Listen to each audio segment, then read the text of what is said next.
Oh, yeah.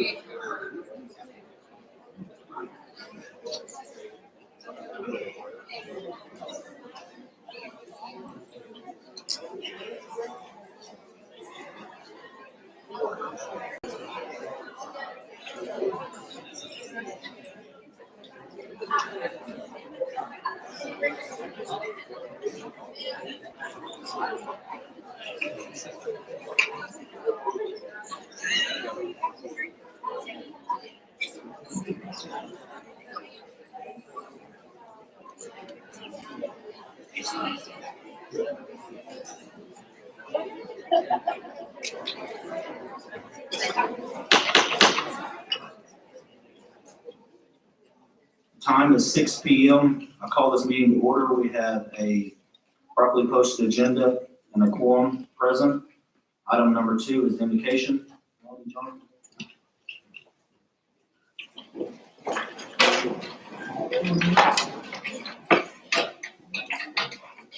Our Heavenly Father, we're grateful for this day. Thank you for your grace and mercy. Thank you for your goodness. Be a shield around our students, our faculty, our administration. We ask for wisdom and discernment in our discussions and in our conversation. We give us all for your glory. Thank you for Jesus Christ, our Lord and Savior. Amen.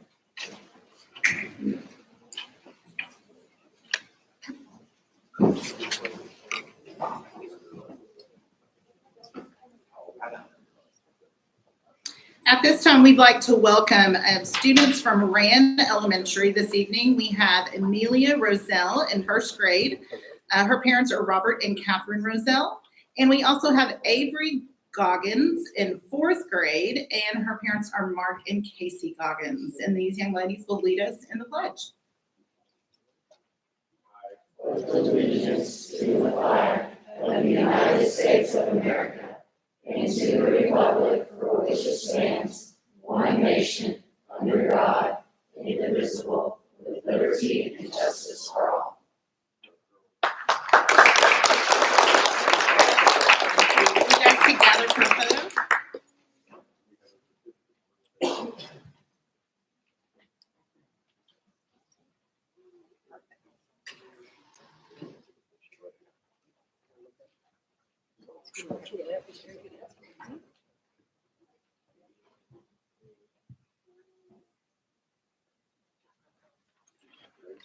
All right, let's give them another round of applause.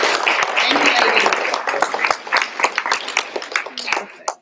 All right, our next recognition tonight is students from our choir program at Decatur High School, and we have some great news from the All-State contest. Yes, you may be seated.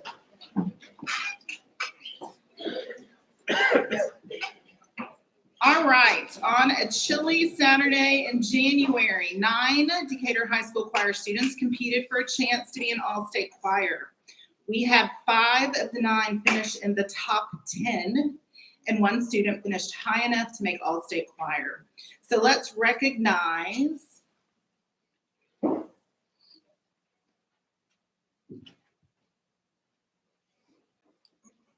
Isaiah Rodriguez, 10th chair bass.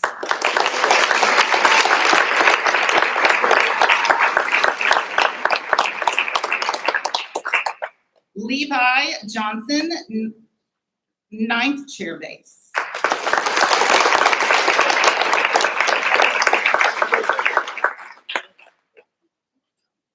Eleanor Bond, 9th chair alto.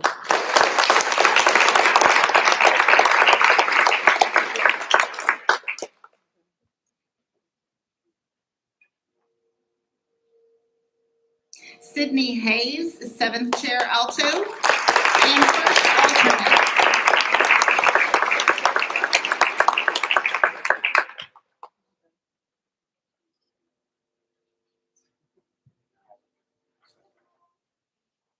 We also have Lauren Highlander, Catherine, I'm sorry, Highlander. Catherine, I was trying to remember from memory because it's okay. It's not Mr. Yurisak's fault. But anyway, tell us where you placed.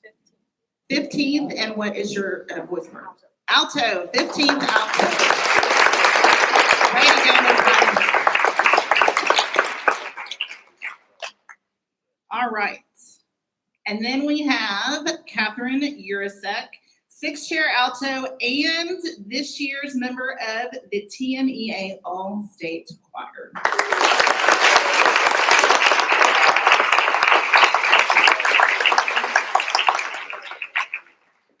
All right, so it is a huge deal to make All-State Choir even once. This is Catherine's 2nd year in a row, and she is a sophomore. So freshman and sophomore, no pressure. 2 more years. All right. All right, let's give all these students another round of applause.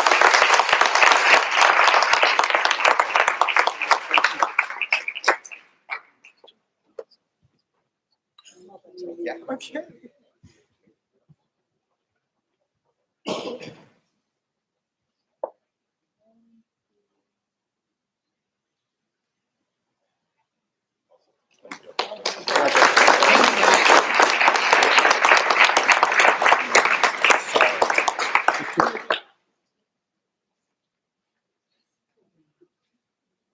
All right, next we have DHS Cheer. And DHS Cheer was record-breaking this year. The team competed at the UIL Spirit State Championship. So this was the first time in several years that Decatur High School has competed in cheer. And let me just tell you how they did. Friday morning at the competition, they scored highest in band, dance, and fight song that they have ever scored in a qualifying round, which earned them a spot in the top 20 to go to finals that evening. So they made state. So they competed, and then that afternoon was the state championship. So people on social media were asking, when state? Well, it was the same day. So they competed and earned 18th place for the 4A D1 cheer competition. 18th place might not sound like first or second. Well, it doesn't, it's 18th. But it was awesome for this team, and this is why. They had 2 other competitions in December and came in last in both of those. They were defeated, and so to make finals at state was huge because they did not give up. The fact they went to competition was an accomplishment in itself. Due to not competing for the last few years, there were only 2 cheerleaders on the team that had ever been in competition, 5 on the team that have never cheered before this year, and have never had this many underclassmen on a competition team. Ms. Hosevar is just a little proud, as are we. So girls, come on up when I call your name. Seniors, Ashlyn Christian.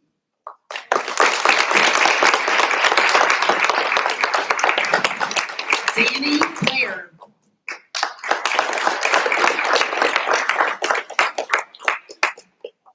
Haley Bowes.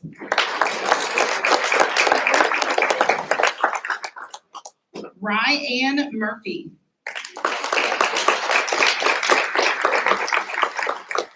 Addison Tribal. Juniors, Kylie Allison. Isabella Chandler. Lila Doan. Aubrey Duncan. Shy Harris. Ava Magliola. Catherine Mallory. Hannah Milliman. And Noelle Young. Sophomores, Kaylee Agee. Landry Barnes. Bailey Hughes. Giselle Martinez. Faith Pacheco. Nadia Rodriguez. And Amy Wilkins. And our freshman, Marley Ballard. Emmeline Mercer. Addison Merchant. Peyton O'Connor. And Sage Remington.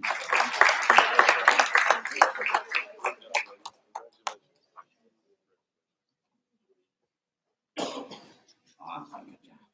And for y'all's next competition, you're all gonna fit in a one photo. So y'all come over here and do the cheer thing.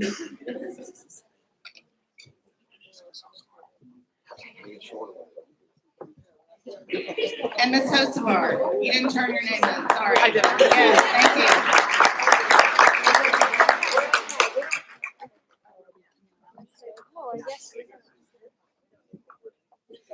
you. Yeah, they do, yeah.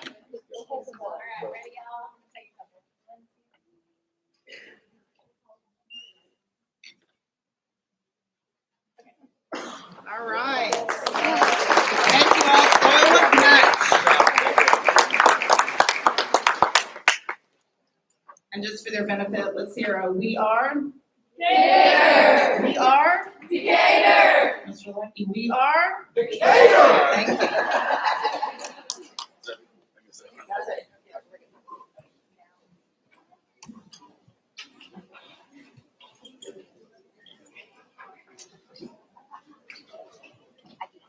That's it. That's super good.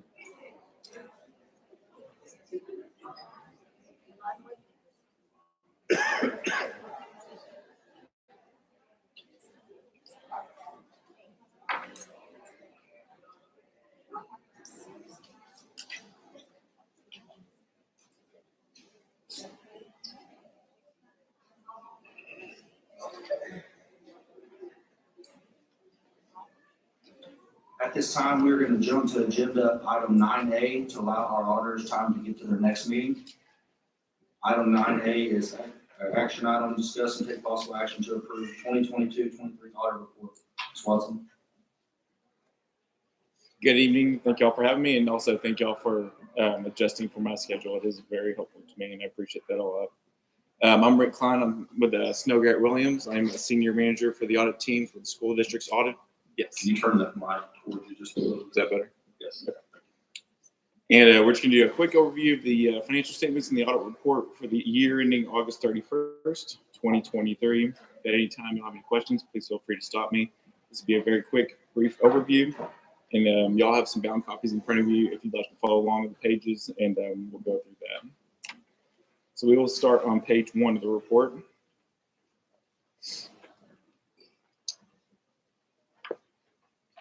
Page 1, we have the certificate of the board. Of course, this is the certificate that it will mark approved or not approved whenever y'all vote on this tonight.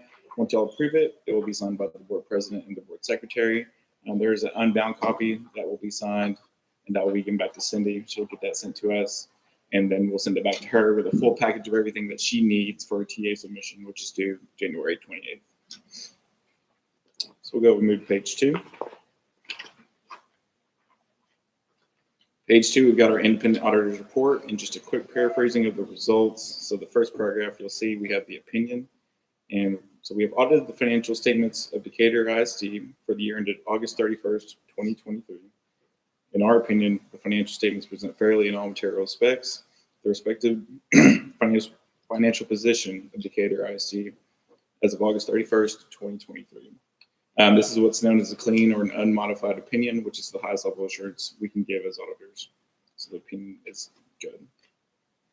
Under that, the basis for opinions in the next paragraph, we conducted our audit in accordance with auditing standards generally accepted in the United States of America and with government auditing standards.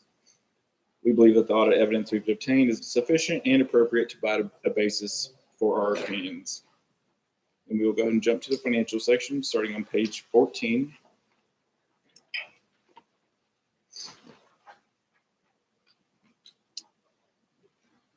Here we have the balance sheet for the district, again, as of August 31st, 2023. Just a quick overview of the layout on the left-hand side. We've got the assets, followed by the liabilities below it. Deferred inflows for property taxes following it, and at the very bottom, we have a category for fund balances. If you look across the page at the top, there's 4 columns, and these columns are the funds of the district. The first 2 columns are the general fund and the debt service fund, which were the funds that were major for the district for the year. All the funds that were not calculated as major are combined in the other governmental funds in the 3rd column. And then, of course, in the total far right, we have the total for all of the funds put together, which we'll focus on that. So for the total governmental funds column, total assets for the district were $24.8 million. Below that, we have $6 million in liabilities, $800,000 of deferred inflows for property taxes, and down at the bottom, we have a total of $18 million in fund balance. Looking over at the first column in the general fund, you'll see that there is about $29,000-$30,000 that is non-spendable for inventories and prepaid items, $100,000 that's committed for self-insurance, and then the rest is unassigned at $11.4 million for the general fund. You can go to page 16.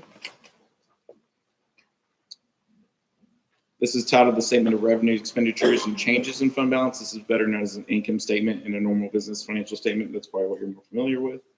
Again, an overview of the layout. On the left-hand side, we've got revenues. Below that, we've got expenditures. Down at the bottom, there's a section for other financing sources and uses, and then the change in fund balance.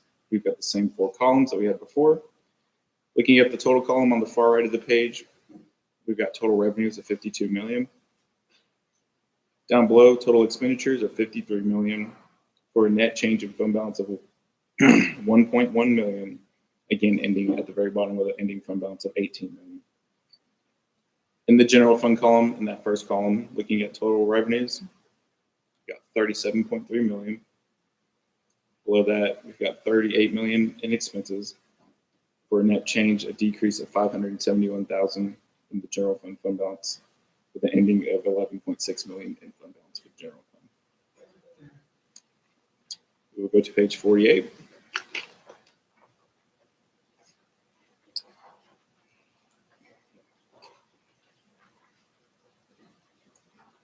On this page, it's looking at the same information with a little bit of added info. So this is the budgetary comparison schedule, taking the general fund amounts that we just discussed.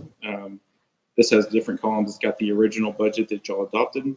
The final budget is the second column. That was the final amended budget. We've got actual results in the 3rd column, and then the 4th column is the actual compared to the final budgeted amounts. So looking at total revenues, they were $242,000 more than were budgeted. And then down at the bottom, looking at total expenditures, they came in $31,000 less than the total budgeted expense amount. We can go over to page 60.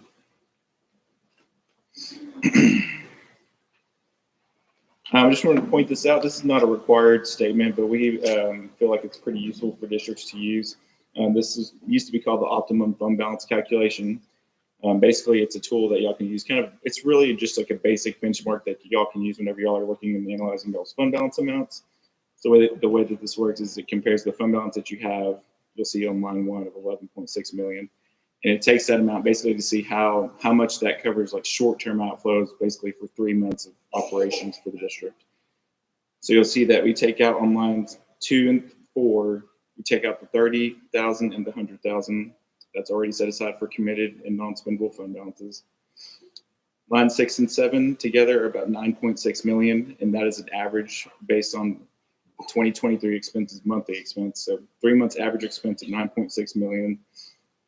Comparing that to the actual fund balance, like I said, of 11.6. I know these are a lot of numbers, but so taking that into account, comparing the estimated outflows for the fall compared to the fund balance, it shows an excess of $1.8 million of fund balance, taking those into account. Of course, like I said, this is just a benchmark, very basic tool to use.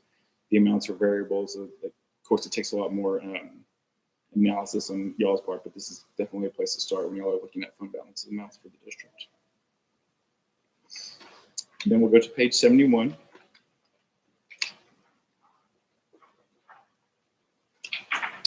And this page is just a list of the school first indicators that we're required to report on for the district. It is only the ones that we are reporting on, not the other ones that get posted. And I will just go through a couple of these. I will read through based on the code on the side. So we have SF1 on the left-hand side, you'll see. So was there an unmodified opinion on the financial report, on the financial statements as a whole? As I mentioned, yes, there was. SF2, were there any disclosures in the financial report or other sources of info concerning non-payment of any terms of debt agreements? The answer was no, there was no disclosures of that. Jumping down to SF5, did the annual report disclose any disclosures or instances of material weakness of internal controls? The answer is no, there were no disclosures or instances noted of that. Right below that, see, was there any disclosure in the report of material noncompliance for grants, contracts, and laws for state, local, federal funds? Again, the answer was no, there's no noting of any of that. All the other indicators on this page are going in the correct direction that you like them. So out of these are all in favor of the district. So this is the last page of the report and pretty much all I've got. Is there any questions that anybody has over anything? In that case, it's always a pleasure working in the district with Cindy and Mr. Jones. If y'all don't have any questions, that's all I've got for the night. And again, I appreciate y'all accommodating my schedule. I actually do have a question. Yes, sir. Your letter, I just got this. You were posted at 1:44, so I haven't seen all these. Yes. But your letter, which is similar to last year's letter, it talks about internal controls. That we don't do any auditing internal financial controls. Correct. Give me some examples of strong internal financial controls of building district this size. So the basics of internal controls, when you're looking at that, you're going to be looking at segregation of duties, making sure that different people are, approving and reviewing things, then who are preparing things. That's pretty much your base level of controls. We do walkthroughs of the procedures to see that there are procedures and that they're in place. But again, like I said, there's not a full test of controls for our audit, which it's not a requirement of the audit. The only time that we would perform that is if it was to reduce our other testing if we needed it to. But since we don't test them, we increase the amount that we test the financial amount substantively. How often do you test financial controls in schools? How often? Is that right? The ones that we don't do it for any of them. Yeah, you don't do it at all. Yes, sir. But it's just interesting because last year and this year you note that in the first 2 paragraphs about that. It's just interesting that you note it, but then what's the importance of noting that to me? We are required to report that the district has controls and that they are implemented. We do not report on the operating effectiveness of controls. So if you read through the letter, that's what it'll show there. So it's basically the reason for us testing controls is, like I said, to either increase or decrease the amount that we're testing the financial amount. So Thank you. yes, sir. Anything else? All right. I appreciate it. And thank y'all for y'all's continued business, and I hope y'all have a great night.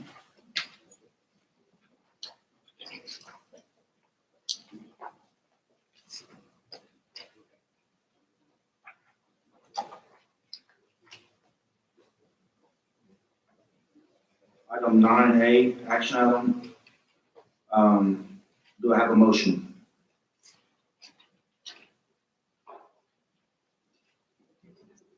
I recommend the board approve the fiscal year 22-23 annual audit report as presented. I have a motion by Stan. Do I have a second? I second it. A second by Melanie. Is there any discussion? All those in favor say aye. Aye. All those opposed say nay. Motion passes 7-0. We will now move back to agenda item 5, which is public forum.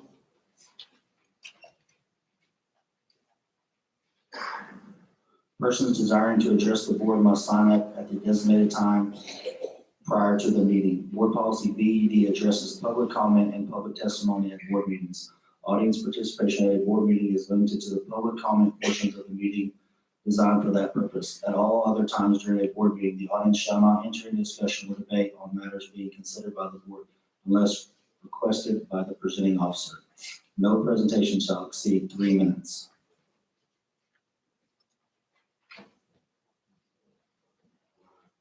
Crystal Mendoza.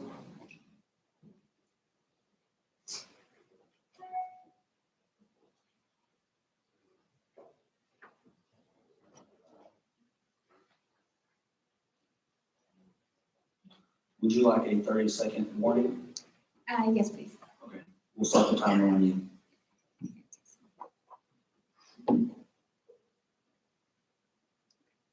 Good evening. My name is Crystal Mendoza. I am here to represent my children, Oliver Mendoza and Brianna Mendoza, who are both students at the STEM Academy here in Decatur ISD. They have been enrolled in Decatur ISD since the STEM Academy opened up. When my husband was in the military and he decided to leave due to injury, we're looking at which community we wanted to enroll our children in. We looked at very many areas. Our son attended several different schools, and at each school that he attended, they always recommended that we reach out to either a private institution or a STEM academy for my son, who is incredibly smart. He is asking me questions about astrophysics and how to define the laws of gravity, which I don't know how to do. And so whenever we found out that there was a STEM academy here locally, only 45 minutes away from our hometown Denton, we said, oh, thank the Lord. We finally found an answer, which we absolutely love.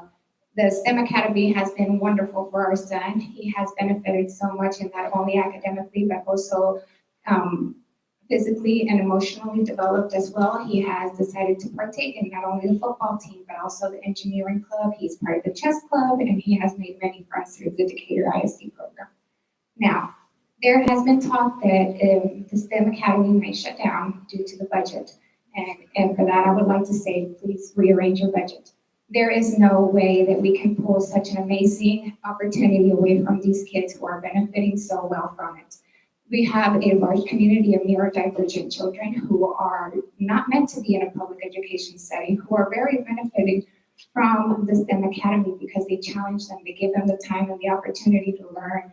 And these teachers are great communicators. They communicate not only very well with me, but they also communicate very well with the students, and I see it every day. I see how they receive them. They're happy. We've had some issues due to the buses, but that's addressing separately.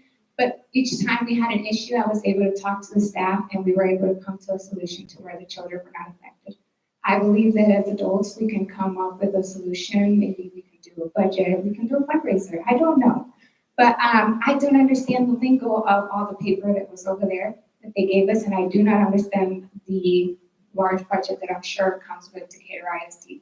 But I would love to, in a way, however, that I can help and our parents can help the community to help our students not lose this opportunity.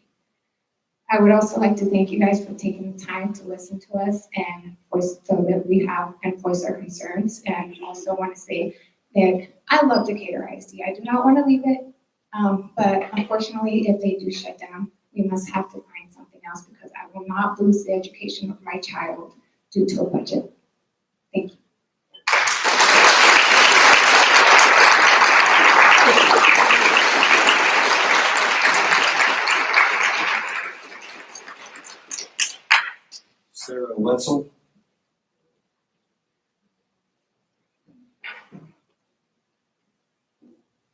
Would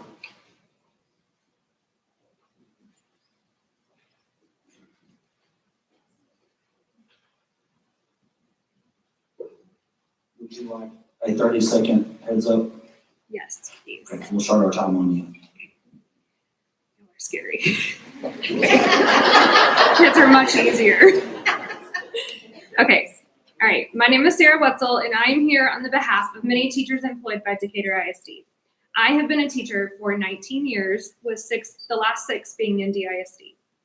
I feel that it is important for everyone that works here to know, as well as the community, to know that there are discussions that are contemplating making budget cuts that directly affect teachers and kids. Teachers are not, like, the teachers didn't get the district into this position with the budget. So I'm curious why cuts that affect us are even on the table. We are on the front lines every day, faced with not only the monumental task of educating our students, helping them with their social emotional learning, and most importantly, their safety. We did sign up for that. However, we did not sign up for everything else that is coming along with it, working past our contract time, paying for things that out of our own pockets. We're not given a credit card at the beginning of the year to cover our needs for our classroom. So every teacher I know spends their own money. Our paycheck that money comes out of our paychecks, which in this economy are pretty small. So many of us have multiple degrees, and we did not sign up to not be compensated for our knowledge and our time. Being educators, we understand that when you're in a budget deficit, cuts have to be made. But shutting schools down, trading schools, cutting teacher raises, taking away our Christmas bonus that we use to buy our kids Christmas presents are not where you should start. I fear that if that's where cuts are made, Decatur will lose many quality educators who could drive 15 to 30 minutes down the road for $10,000 more or a 4-day work week. As a teacher in this district, but most importantly a parent, I'm not okay with that. My children deserve quality educators who are valued, supported, respected, and compensated for their tireless efforts. I encourage you to truly spend some time looking through the financial records and look to see where you can reduce the amounts of spending in the budget before you have to look in the eyes of about 250 educators and tell them you're cutting their pay. I also hope that the prospective board members will look into this as well in the upcoming election. Thank you for your time.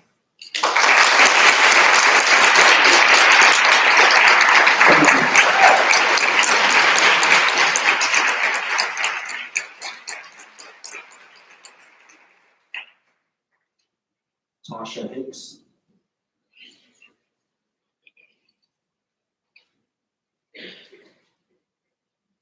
Would you like a 30-second? Sure. Sure. Y'all are scary. On Wednesday during the budget workshop, there was a question that was asked. And while I was given the opportunity to speak, which I appreciate, I wanted to elaborate on that tonight. First, I wanted to make something clear. It feels like there's a misconception that this STEM school thinks that they are superior to the other elementary schools. And that's absolutely not the case. My daughter went to kindergarten at Rand and had the most amazing teacher, a teacher that loved her and taught her all the things despite all the difficulties that 2020 brought us. If the STEM school closes, I would absolutely pull both of my children from Decatur ISD, but understand that that's not because the other elementary schools aren't amazing and full of fantastic teachers. STEM is right for my kids, and it's okay that STEM may not be right for all kids, but is that not who we're here fighting for? All kids? I moved to Decatur for this community, for the small town camaraderie. Isn't that what we should be expecting of Decatur ISD? For us to come together in support of every single one of our kids and do what it takes to make sure they all get exactly what they need. Dylan, on Wednesday, you asked, who does closing the STEM school negatively affect? I was struggling to decide what to say tonight and how to answer that question in my 3-minute time limit, because honestly, I could stand up here for an hour and debate all the reasons I think closing STEM does not logically solve a single issue our district currently faces. So instead, I asked my 9-year-old, what do you think about the STEM school in comparison to your time at Rand? Her response was this: Rand was great, but STEM is something special. STEM is one of a kind. No other school has a treasure trove full of boxes and plastic containers that I can build with during engineering. My follow-up question was, why do you think STEM is one of a kind?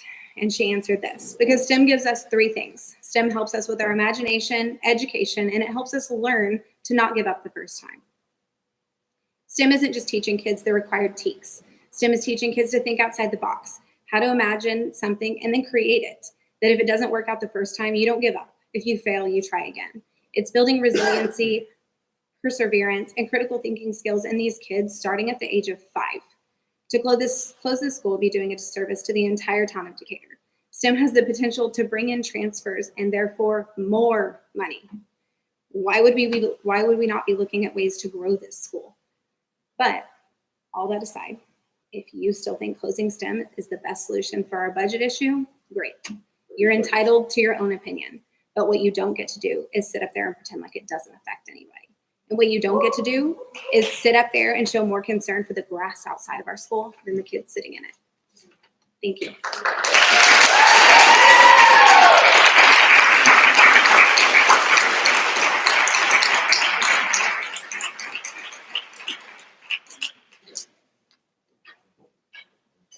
Item number 6, Superintendent's report, Dr. Jones. Dylan, before we move on, I want to put 2 items on next month's agenda from today's comments. One, I want to put on the agenda to go ahead and put to vote to this board to put it to rest about closing the STEM school. We won't get it over with. And the second one is I want to go ahead and put a vote about the 4-day week, because that would allow us to answer the problems and go ahead and give time for the district to make those decisions. I want to go ahead and do it with this board so we can get our votes out in front of everybody. Dr. Jones. Scott, didn't you just say last meeting you want to do more research on the 4-day week? No, I'm ready to make a decision right now. But what if the rest of us are not? Well, that's why we're gonna have 30 days, I guess, for the next agenda. One action item. There's too much disruption, and we have to make a decision now, so it's time. We've had plenty of time. I think the disruption is on a lot of, and we're just looking at all these options. People think we're closing everything. That's not true. We're looking at options right now. I can't debate it. We're not allowed to debate during this public forum, but I can put it on next month's agenda. We can debate it then. Okay.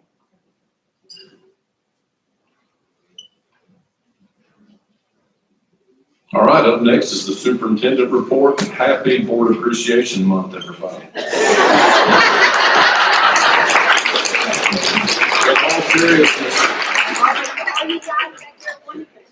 In all seriousness, I'll tell you this. To those people sitting up here and to the people that are signing up to run, it's not very good pay. And there are a lot of tough decisions that have to be made. And, you know, as I leave the district, the only thing I pray about and hope for Decatur ISD is that they come together and they work together for the betterment of our kids, number one, and our teachers, number 2. And we just have to have confidence that that's what's going to happen.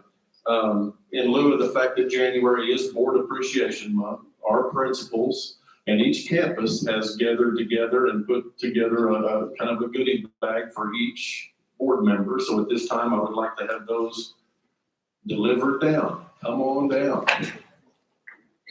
Thank you, principals and campuses, for doing it. Let's give them a hand.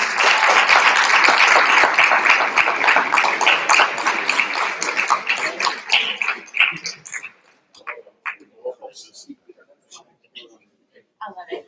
I do. I love it.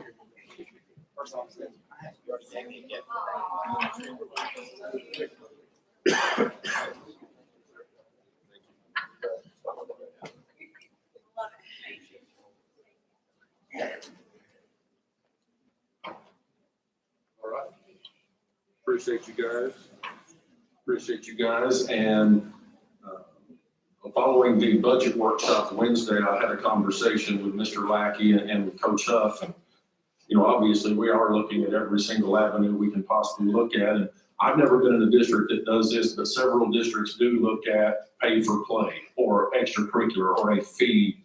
I do know when our girls were in band, they had to pay $300 or $400 a year in College Station ISD. And so that is something that right now Coach Huff and his secretary are looking at districts that do that. What are the options for that? Obviously, it'll be a choice made by the board, but we want to give you every option we can to say, how could we add additional funds?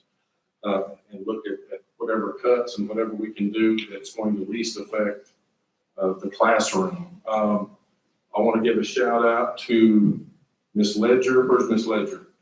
Congratulations to Rand and your staff. They had their exterior door audit from TEA last week and passed with flying colors.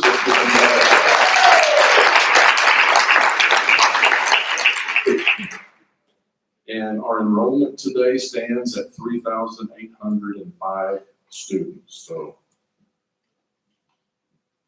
about 25 students less than we had last year. And that is it for superintendent report.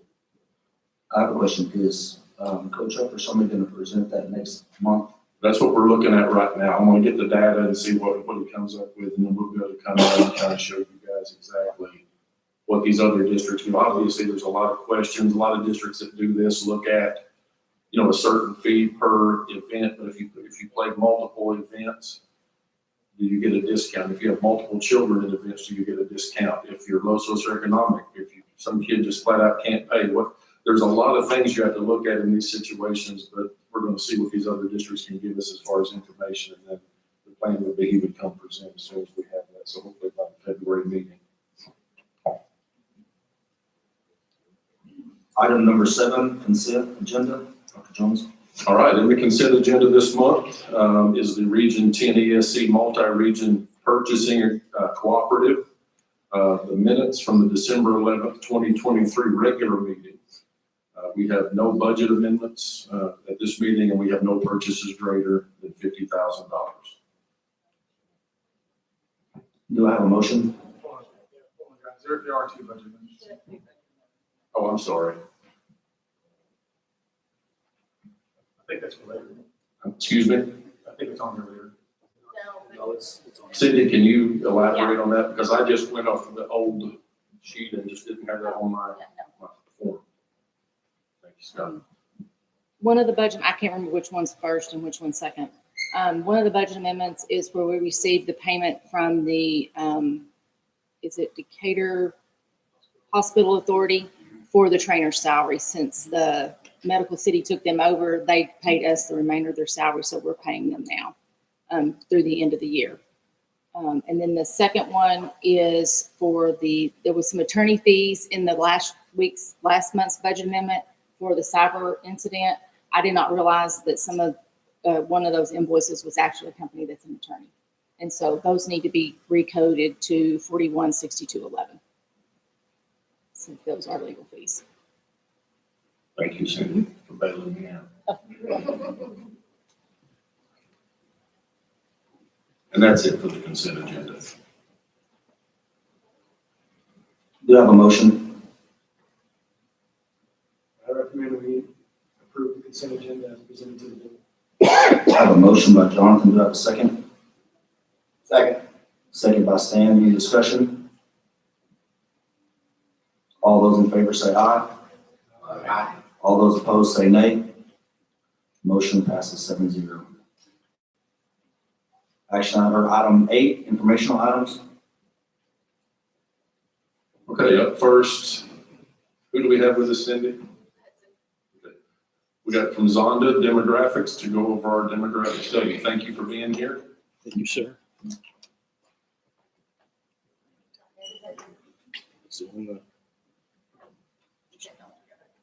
Okay.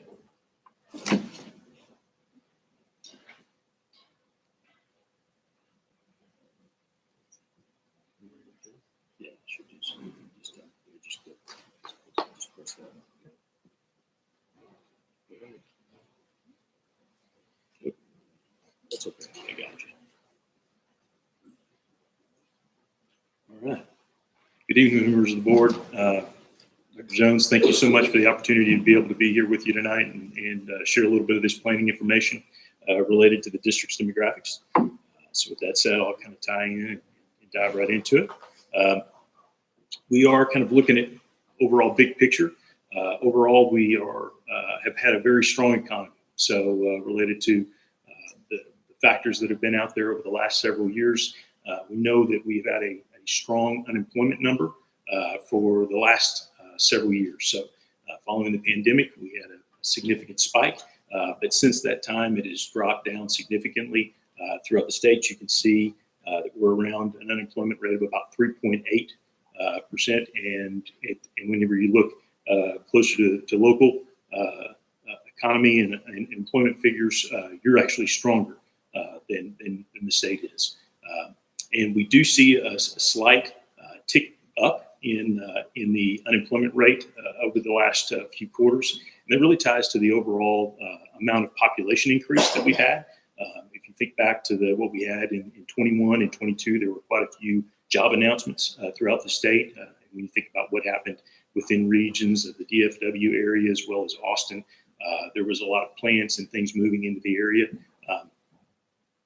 In combination with all of those jobs, we had a lot of folks that moved into the area as a part of that whole thing. So what we're seeing now over the last quarter or two is that population is outstepping a little bit of those employment figures. But again, overall, point to a very strong economy, very strong employment picture. And so we reference that just because that ties into the housing market in general.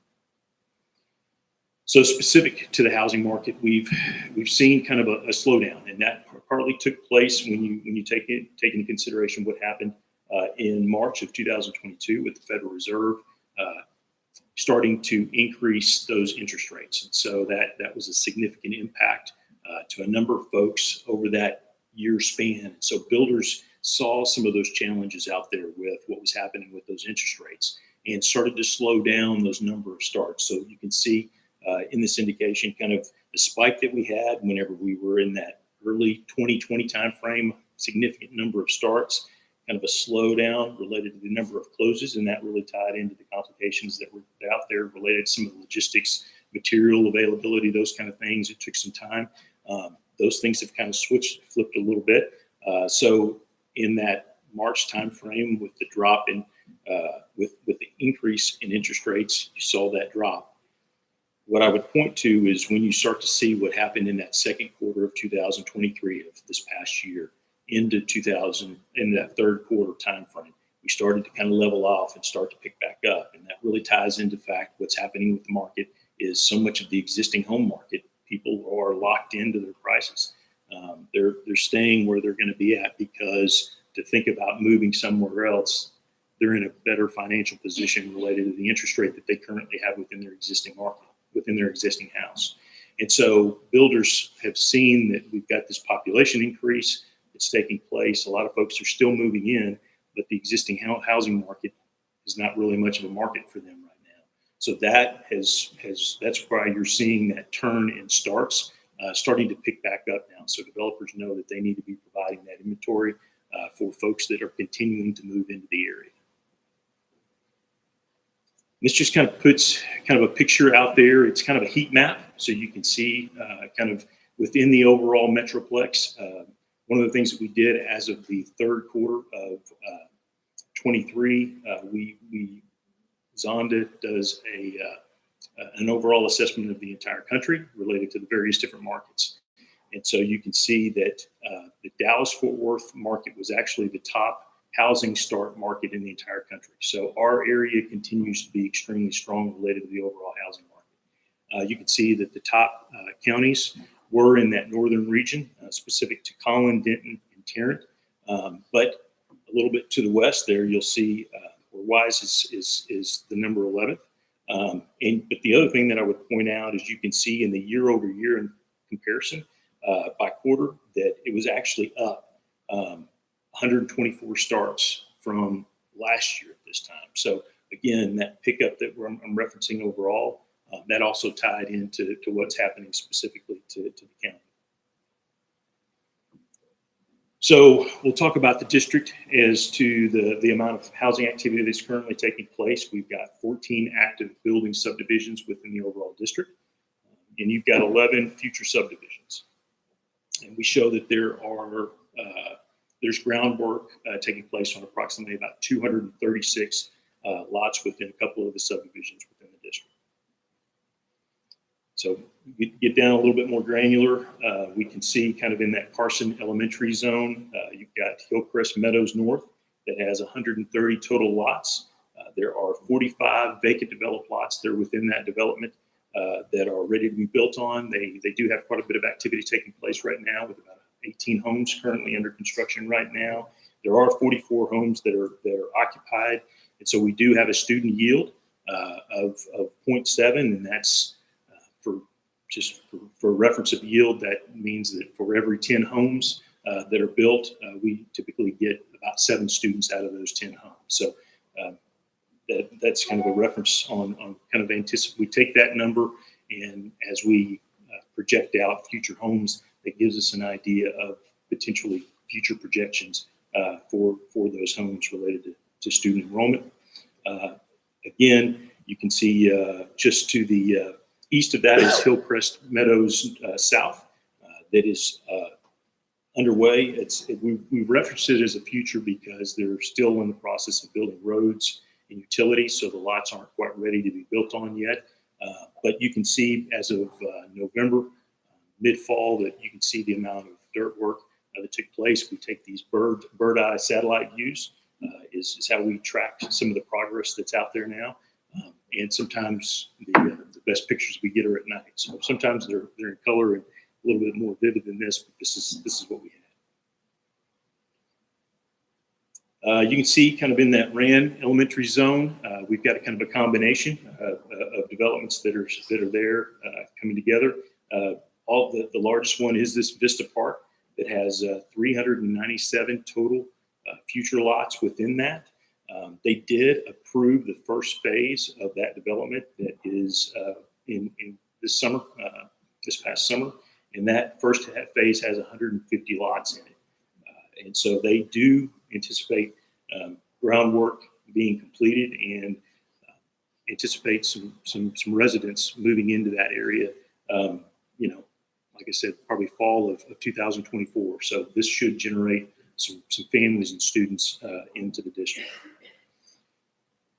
And they say right now they're projecting somewhere when things really ramp up, somewhere 80 to 100 homes a year. So the next 4 to 5 years, we would anticipate the overall development being built out. And then you've got Bishop Heights Apartments that has about 282 total units within that development. Again, this was approved in 23, and right now that's still identified as a potential future. So it's not underway quite yet. How do you view, when you're looking at apartments, how do you view units versus homes? Excuse me, I'm sorry.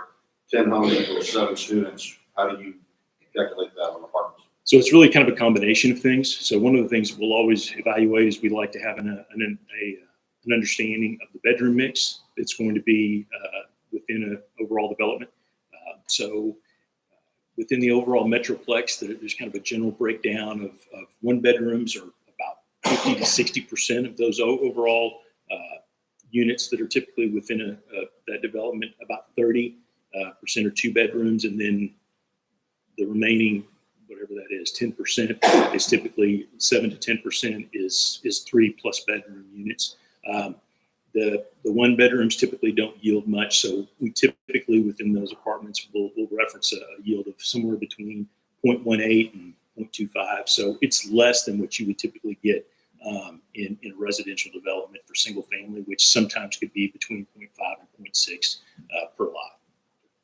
One thing real quick too, Jeremy, just so you know that depending on the residential area, that 0.7 might change. Sometimes it's down to like 0.25. It can be 0.5, depending on how much the homes are. So my question is, because on some of these you don't have a yield or an estimate, is at what point in time in the process does that get put on one of these sites? So it really ties into the size of the development. So if it's a fairly significant size development, we'll start tracking that early on in the process. If it's a very small development, 10, 15 homes, sometimes we may not see much yield out of that. So if it's a custom build, those type of things. But Jones, early in the process, if it's a larger size development, and price points definitely do factor in when you're talking about that lower yield point or for affordable homes that could be potentially in that anywhere from 275,000 up to about 450,000 in that range, as high as that seems. For a lot of folks moving out of state into this area, that is very affordable from where they're coming from. And that does typically have a higher yield. Also in the Carson Elementary zone, you've got Paloma Trails that has 338 total lots that are out there. They did go through a preliminary plat in August of this past year. Again, in that first phase, has about 254 total lots in that one.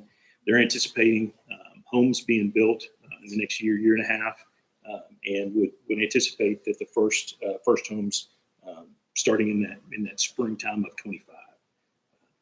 And once that development starts to kick in, again, this is based off the information we get from the developers and their associated home builders. They would anticipate that they would build approximately 100 homes a year. So we would account for that in our future projections, anticipating that time frame and those number of homes.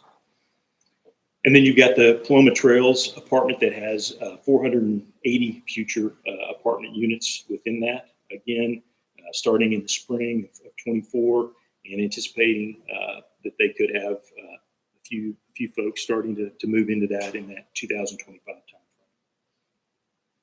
And then again, kind of a small townhome development, 64 future townhome lots within the Rand Elementary School zone that is just in the preliminary design phase. So still a ways out before we would anticipate that development kicking in. Again, overall, we've got, when you look at the multifamily picture within the district, there's about 240 multifamily units that are currently under construction.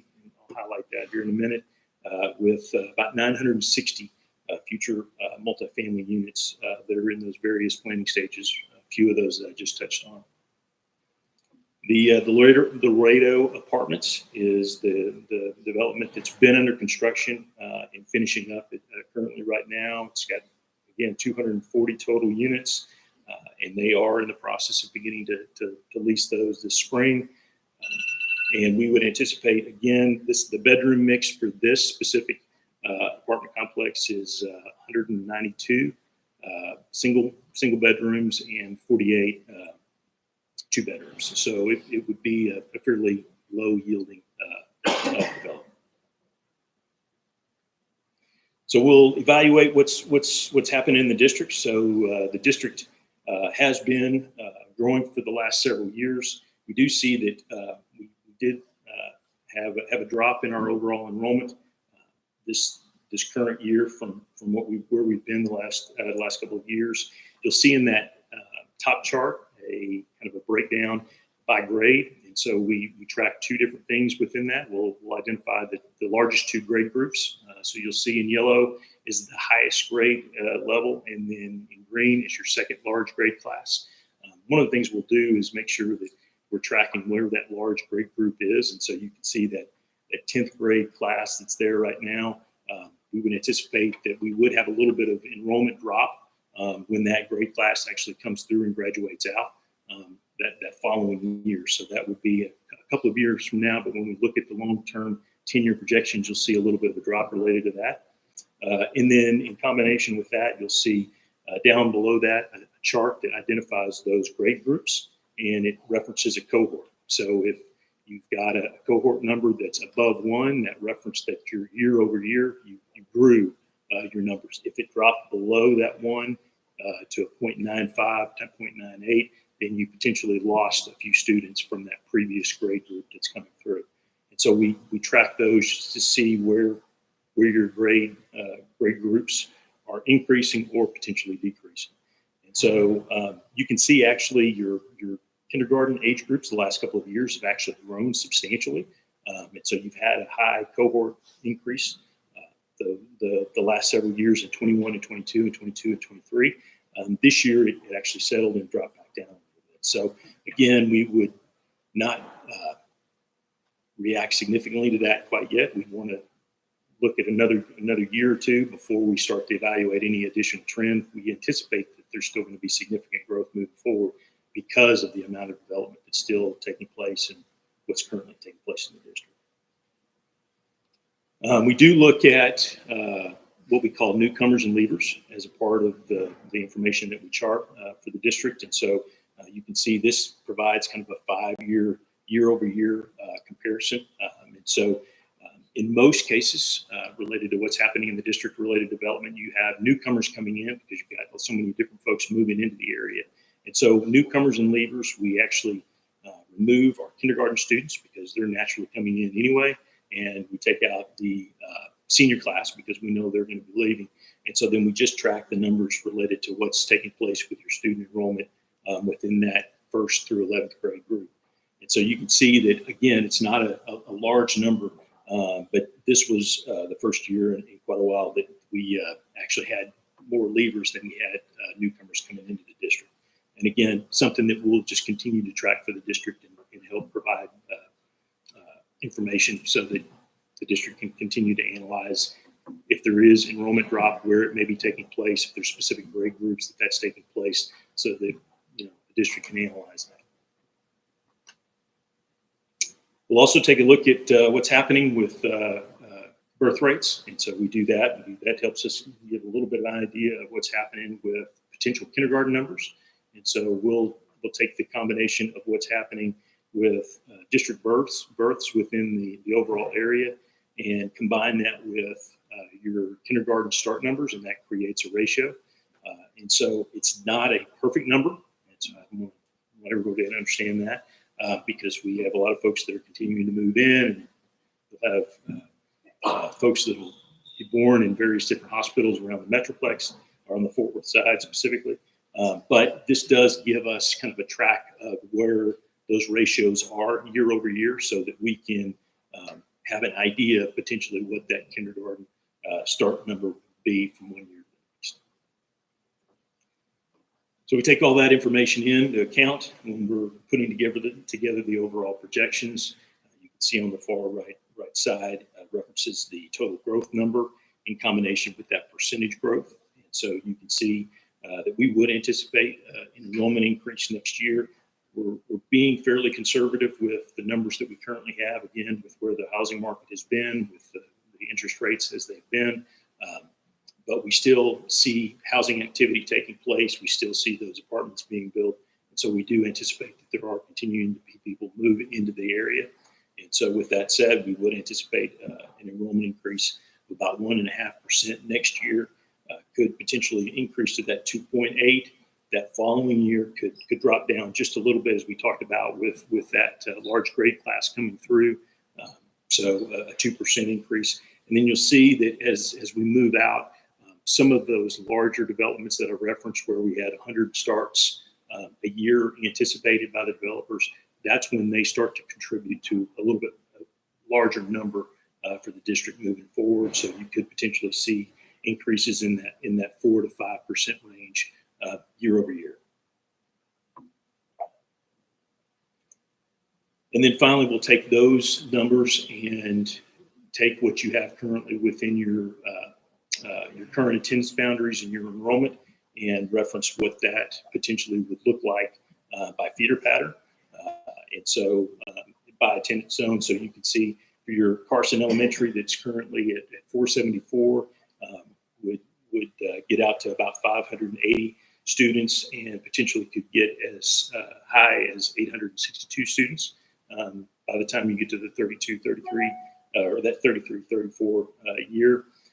Again, RAND does the same general thing related to 503 that could stretch all the way to 773 students, young 462 that could get up to 597 students. And again, you see how those numbers would play out. Again, I think when you look at the overall numbers related to middle school, you could get up to somewhere in that over 1,000 student range when you get 5+ years out, and then we could see us get to 1,200 to 1,300 students when you get out to that 10-year time frame. And then high school, that stretches to potentially almost 1,600 students by the time you get get out to that 10-year time frame. So overall, in just general summary, you can see that you have decreased 27 students from the previous year. We do think that's partly tied to what's happened in the market and the slowdown that was taking place. But with the amount of activity, we anticipate that picks back up. Again, we do see that the overall number of housing starts actually has picked up as of that quarter update that I referenced within the county, and attribute some of that to what's happening specifically with the district.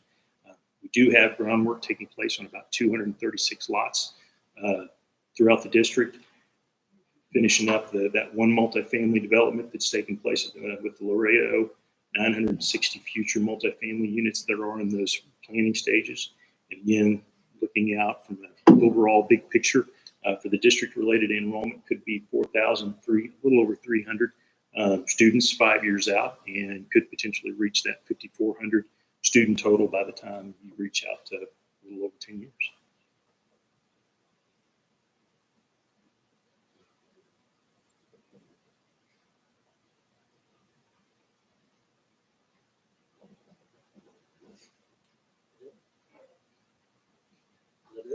That's all I got. Sorry. Yeah. Any questions? I have a question, and this may be a really stupid question, but I'm gonna ask it. So we know Metroplex is kind of moving out our direction. So before they get to Decatur, they're gonna hit Boyd, and there's a lot of housing developments going on in Boyd. Do y'all take into consideration, like that little community before Decatur, what all they're building, that people might stop there instead of coming this direction? Is that something that even is a factor, or? No, so one of the things that we'll do is we'll have to, we base most of our numbers off of current developments and platted future land that's out there that is known to be future developments within the district. So we won't project out what if scenarios related to this person could even to the extent of this person is they're potentially going to sell their land within the next 10 years. And when it does, it's going to become something. We wouldn't project out that land would be anything other than right now what it exists until it is purchased by a developer or someone that was going to be doing something with it. So there's obviously the developments that no one talking about brings the retail spaces, and the retail spaces bring more homes. So we're going to probably see an escalation of this potentially. Yes. That kind of donut effect, I guess, expanding. I think it's important that, especially since we have a lot of folks here, not usually like 3 people.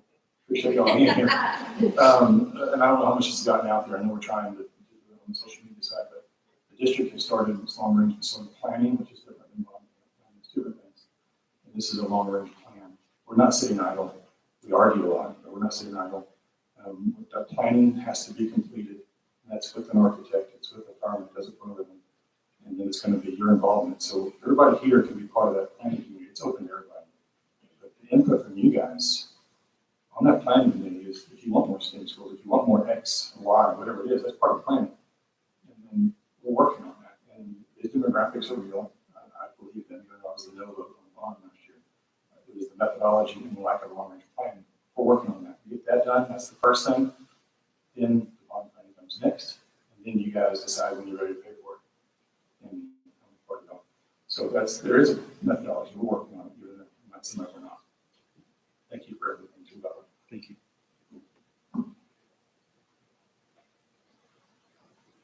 Thank you. Thank you very much.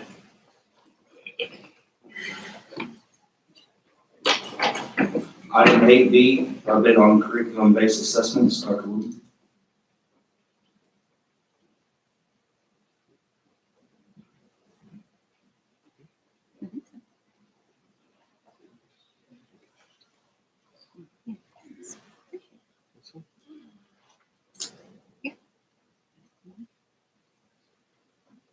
Well, good evening. And so I'm here today to talk about some of the middle of the year data. So specifically CBA and interim, obviously, well, maybe not so obvious, but next month, we're going to go over a lot more of middle of the year data. And so you have in your PowerPoint the teaching and learning side. So just kind of review, all this goes back to performance objective 2, just so you know. So this all goes and ties right back into our district improvement plan. And the data sources that we use throughout the year are Circle PM, Text Kia, all that's listed there. But tonight we're going to go over CBA, which is a common base assessment, and then the interim data.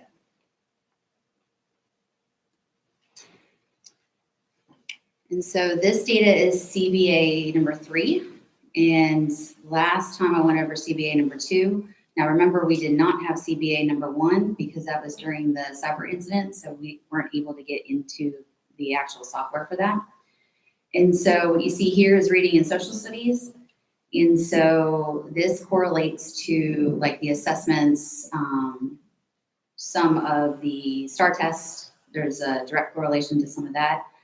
And so with these, with CBAs, these are not like real long exams that you would typically see. They're like 38, 42 type questions.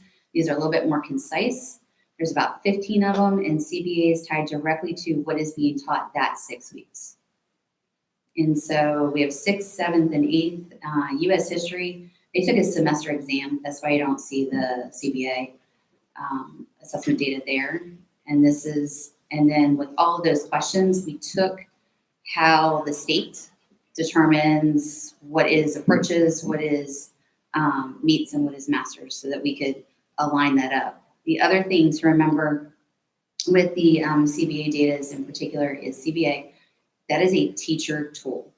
So these kiddos don't get a grade on what they're using. What this is for teachers to look at to see which TEKS they mastered or met or did really well with, and which TEKS they did not. And so this is your social studies, and this is your ELAR. Just clarify the meets and approaches and masters. It sounds like approaches doesn't mean you're passing the. I would say approaches is passing to Texas. What you want and what you would strive for is meets or masters, because that means, well, depending upon what, every single test has a different percentage of what is considered approaches, meets, and masters, so it's hard to tell. I mean, sometimes the state has set it at, I think for US history at one point it was like 30-some%, whereas reading and some of the other ones are way higher. So that varies, so we just tried to equate it. A, so the kids know, but B, so the teachers know. Questions? So masters and meets is included with the approaches, right? Yes, yes, yes, sir. And so if you're looking at this as a board, you would expect these to be higher numbers than what an interim is. Interims, and I'll get into that, are a little bit different because that assesses everything. So we may not have taught yet what the interim is testing. And I'll talk a little bit about that later. Any questions with that page from anyone? This is math. And I also want you to know, we did do the CBA starting at 2nd grade. I recognize that it's 3rd grade that is STAR, but this gives them an opportunity to start practicing. The other thing with the CBA is just to shout out to my teaching and learning department. They worked really hard on creating these so that we could infuse some of those STAR-like questions, like the drag and drop and the things that the kids don't have a lot of exposure to give them more exposure each 6 weeks. And I'm super impressed with the math numbers, because remember, this is year 2 with Eureka Math. And so this makes me warm and fuzzy. And I'm sure the teachers that are back there. Awesome. So as you go down. Can y'all see that out there? Do we need to explain to y'all? Can y'all see the chart? No, thanks. Oh, if the teachers that are back there, trust me when I say they absolutely know. Yes.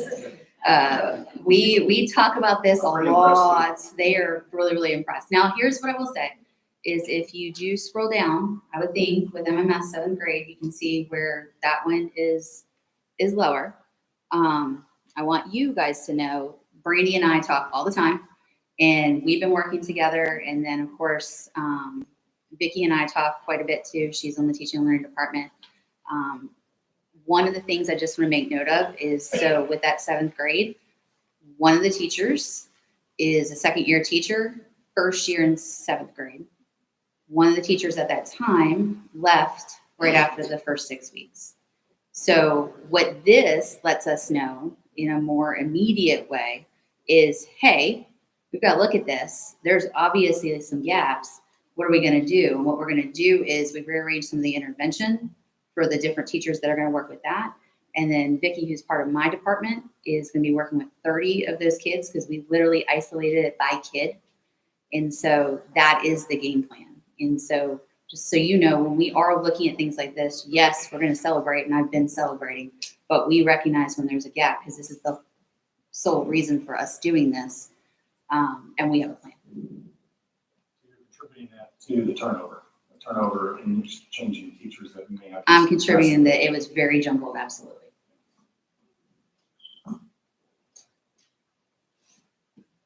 Move on. Is that okay? This is our science. Once again, this makes me warm and fuzzy too, because remember, this is 2nd-year PhD. And then at middle school and MMS, there were some things that were tweaked along there that seemed to be proving very successful. In MMS 8th grade science and the biology, they just didn't take a CBA, but they did take a semester exam.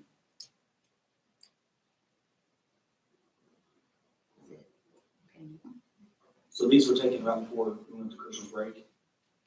Yes. Isn't that the date? Yes. These are the ones last year that we took, like, right after break. You struggled. I mean, I know you changed the time, but is this the same thing that we? Well, no, CBAs we've never taken. CBAs are created this year. Yeah. Yeah. So this is brand new.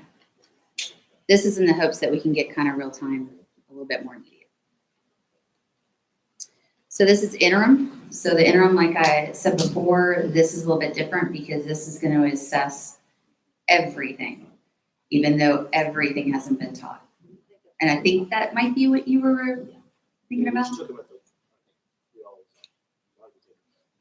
Yeah, well, I mean, if you ask any teacher, and they'll probably say it right back here, they prefer not to see interim 1 because they haven't been tested on it. Matter of fact, I even pulled up, like, for instance, well, this is reading and social studies, but like math. At the time they did interims, like 5 of the TEKs had been like actually taught, and there was 25 for 3rd grade. So it's things like that. But endurance is a piece of this. It's good for us to see things, and sometimes the kids surprise you with what they did know and weren't necessarily direct teach yet. And other times it makes you look sad, but you know, we manage and we learn. What do you get out of this? If we're just to see if the kid already knew the data. From an interim perspective, the good part about it is exposure to the test, exposure to the test questions, an opportunity for them just to get accustomed to like 45 questions and sitting there. I mean, that's hard for an adult, let alone for a 3rd grader or a 4th grader or things of that nature. And then when you get into middle school, it's not that they can't do it, it's they have a different attitude about what they should do. So, yes. Am I wrong? Okay. So this is the interim. And so like when we do interim 2, what I'll do when I present to you, you'll see interim 1 and interim 2 because you would hope to see growth with them. And then this is also interim 1 for science and for math. And then here, once again, you see where the science is lower, but you're also talking, it was probably anywhere between 6 to 8 TEKs, depending upon the grade level. And the rest just weren't taught, and they were, but those are the types of questions that were tested. But the other good data that kind of comes from this too is, so you would have, it might be 6 TEKs and they have a bunch of questions that are on there, but we're able to pull data and look at, okay, for that TEK, how many times did they ask it in a different way? And that gives very valuable data as well. And so I'm showing you this where you see the basic numbers, but what the principals get and the teachers are able to get from is very specific by student, type of questions, top TEKS, lowest TEKS, all of that stuff. And we just had a meeting on Wednesday with principals going over all of that data and kind of pulling it from them. The other type of data that is different this year than what we've done in years past is we've done sub-pops. So they're able to see all the sub-pops of where each of their kids did. And then on last Wednesday, we also gave them, and this is from STAR, not from CBA, but still good information to have. They released like just your growth points, like what kid earned 1 point as opposed to half a point, as opposed to 0 points, just so that they knew for the coming school year.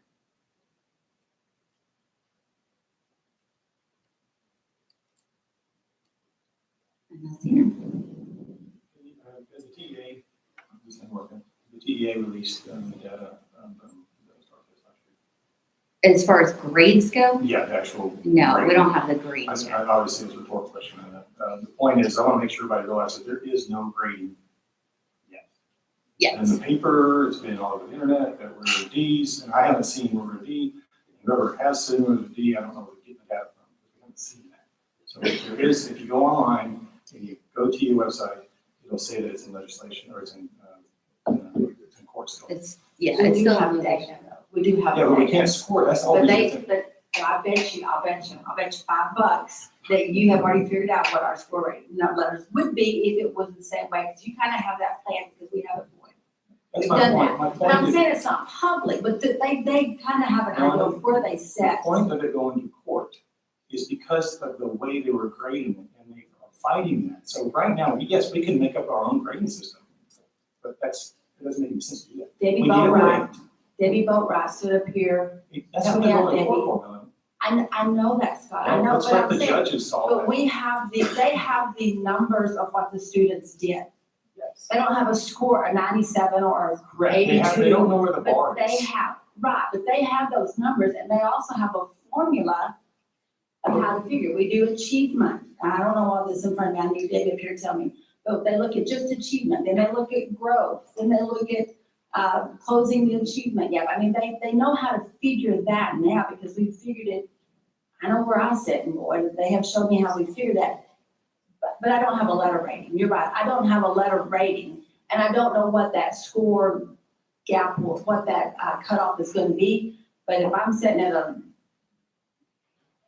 46 point, well, 46 is not probably near 100. I can kind of figure where that's going to fall. Again, obviously, there's a. But I agree, we do not have a rating. But to sit Absolutely. there and say ratings when there aren't any, I think we should be patient and use the ratings when they come out. There's no reason to say that we're something we're not. I This don't is think great. This is anyone good data. has. I don't think anyone has Well, it's been said in what the we paper. are. It's been in the What? paper. I haven't seen it, Well, so I don't know. Dylan, you wrote in the paper an editorial about it, and so, and then it's also online. Yeah, I said projected. Well, I know, but again, Look, 'cause we my have- point is we're causing turmoil. It's our assumption. When it comes out, I'll be the first one to eat crow and say we got a D, but we're not a D right now. but Right now, we don't have that data.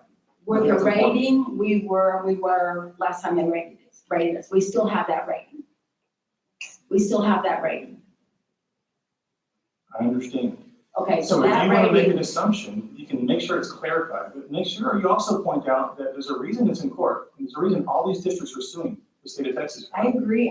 That's all I'm saying. I agree. It's one thing to sit there and blame something on somebody, but without that data, let's wait and be patient. And then we can sit there and figure out what we need to look at. Right now, to make a critical decisions on something that we don't have the data for is not how you do it. Well, we're gonna do that with 4-day week.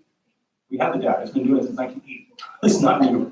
Now, Well, bring the you data. need to bring every bit of it, because I haven't seen it. Well, So you yeah. said you I said got lots of last week we didn't have it all. All right, you switch topics on me. I know, but I'm just making a point. I I'm just got making a you. point. 30 days, I will send you everything I got, and then we'll talk Okay, about it. you and I need to have a meeting together. We can share. I will. Because I'm We like just each other, saying. by the way. We go to church. We together. do, we go to church together and sit very near each other at church. But I'm Sometimes just saying, she's just wrong. It's okay. I'm a very headstrong woman, as y'all can tell. But I'm just saying, we just know data. We know if it's a 42, it's not 100. That's all I'm saying. I'm not totally saying agree. it's a A, B, C, D, I or can F. concur with that statement. I just want, it's very, all right, so if you tell a group of people that we're a D, it doesn't come across very warm and pleasant. It comes across as everybody's doing a crappy job, and we're not. Everybody's working really hard, and I think until we find out that point, and then narrow in and find out exactly what it is, it doesn't do any good. All it does is tear things apart. And that's all I'm trying to say is there's no reason to sit there and do that until we get the data, and then figure out exactly what the data represent, because it's just not right, in my opinion. But I'm just saying, we look at numbers, just raw data from year to year, and that's what you compare to raw data. And you can see from year to year how raw data looks. I'm not looking at state accountability, I'm looking at raw data, just the score. I understand. And again, you cannot score it yet because this TA said so on their website. But this CBA stuff we can use, and it's amazing to see these grades. And I'm seeing really good numbers on approaches. And there's lots of meets and masters. And I thank you guys for working your tails off, and the kiddos for working hard too. Yeah, the So we're ready to keep CBAs doing it. look really good. Those are 6 weeks test. They look Thank really you good. guys. And thank y'all. So do we do anything with that star data since I guess it doesn't really matter until we get a letter grade? Or do we have a software So on a program that will break it down and give you a really good idea where we sit at every campus? the big thing with the current, like what we currently have, because we don't have the star grading and all that kind of stuff, is it does make it more difficult for everybody to understand. But the other big piece of this is, yes, we have the raw scores. We can look at the raw scores. We can kind of make some estimates. The problem is whenever, and Debbie, you can correct me if I'm wrong, but whenever we did this in the past and they were looking at raw scores and composite scores and all that, they had a scale. And they would use that scale to then go, this is what it correlates to. We don't even have the scale. Is that correct? We do not have the scale. Do we have a scale from last year? Yes, what we had is this, they published it. And then the districts filed suit. And so everything was put on hold. So we have what they had planned on using. And we have the charts that they had planned on using. However, right now, it's all in court on whether those charts are going to be what they're actually going to be graded. And so like when I went to, So we can make a prediction based on those charts. We have the whole manual, we have the accountability manual, we have all the charts. We can put those numbers in those charts and we can predict what it would be if they were going to do that. However, it probably, I don't know what's going to happen. Who knows? I mean, really, we don't know. Well- Because I can say probably they're going to change it because there's so much of an uprising from districts.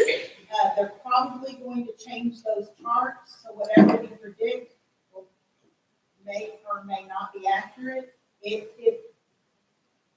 and then like Liz, so I went to Region 11 and literally sat down with them for hours going, if we did this manually, what would this look like? Because of course, you're right. Any educator is very curious about that. But even she said, Michelle, I am going off of last year's scale, which you wouldn't do anyway, because it always tweaks and changes. She's like, so we don't have that. And that's what they strongly encourage me not to jump in that direction, maybe have it up here, maybe if, but to publicly go with some of this stuff, that's not advisable. I think another way that I'm looking at it, that it's not the same test every year after year after year. If it was, then you could grade it the same way. But if the test changes and the grading changes year after year after year, and right now we don't know how we're going to grade it, we don't know where the end zone's at. It's just, right now we can't do this, and it's okay. We're going to be fine, but we have other means. That's why we're doing the CBAs and other directives. But we don't need to use data that's not accurate to hold people accountable. That's all I'm going to say on that. Any more questions? I would just like to say, these math scores and CBA scores, those look awesome. They're rock stars, right? Yeah, I mean, so well Yeah. done. It's pretty impressive. How long does it take to create these CBAs with the drag and drop? If you were to ask my team, they'd probably tell you forever, because it's what it felt like as we took it apart. And that's the thing, this is new. So every 6 weeks we're recreating and recreating, not recreating, but creating. And so, I don't know. Is Jenny over there hiding? How long did it take you, Jenny? Or Brian, or any of you? How long did it take you? It takes a while when you have to recreate them in the platform. That's what takes a while. It's a lot of cooking. I do 4 or 6 weeks, and it takes me a full day to do all 4 of them. And that's choosing from the item. Yeah, that's choosing, not creating questions myself, but it's choosing from the item bank based on what teams they covered that 6 weeks. And Yeah, and so like, making sure we have a balance of good questions and what kinds of questions and all. and to give an example, like with Eureka and PhD, we didn't get to choose from an item bank because we're using that curriculum. So that was from scratch, and that was working with Eureka people and PhD people saying, this is what we think would be good. Then creating it so it's like a starlight question, and then them, you know, just to have someone else kind of look at it to make sure they know the stuff way better Well, I than know me. that, I didn't mean to interrupt you. I know No. that the more that these kids are exposed to these types of questions that they're going to have on the SMART test, The better. Like drag and drop, but I know those take a while to build, especially if you don't have a bank of them. So, well done. Thank you.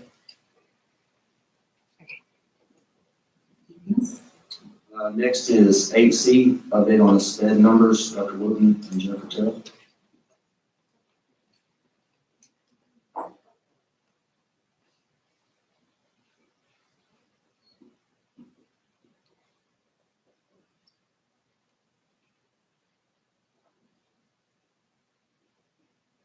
Okay, so this is, I believe, Sandy, you asked for just like a kind of an update on special program staffing. And so the way, and Jennifer's here too, because Jennifer's going to chime in because she's the director. Staff positions, and then special ed population, T-case audit recommendation when it was applicable, 22, 23 staffing, 23, 24 staffing, and then just notes off to the side, and you guys should have that. And so these are the recommended caseloads for the state. 1 to 17, regions got 1 to 16. And currently, where are we, 17 teachers with 9 paras. So you can see that we went up a teacher. Does that make sense? So like when you read this across, we have 644 in our special ed population. This was the caseload that was recommended. We have 17 teachers with 9 paras in 22, 23, and then we had 18 teachers with 9 paras, which means we went up 1. And then our average caseload, Jennifer, am I to read that correctly? Are we 1 to 26?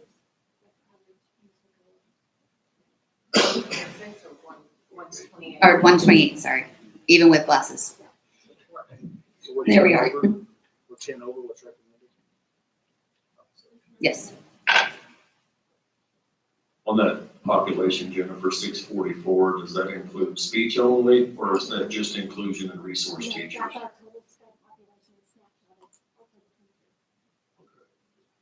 So it includes speech. So to get a true classroom number, we would have to sit and look at resource students and inclusion students and how many students are in that population to come up with that 1 to 28, right? No, the 1 to 28 was just including resources. But I just gave you the total SPED population. Thank you. What is when the state has a recommendation, 117, where would that be? 65%? Is there a point when they give us an ultimatum? Is there something that they, at any point in time, that they say, hey, why aren't you doing it? Or is this recommendation, is it? It's recommendations. Okay. I mean, if they do, say that with us, it hasn't happened yet. Chad, what is my expectation as a board? Like, recommendations, what's our goal? What should we be seeing?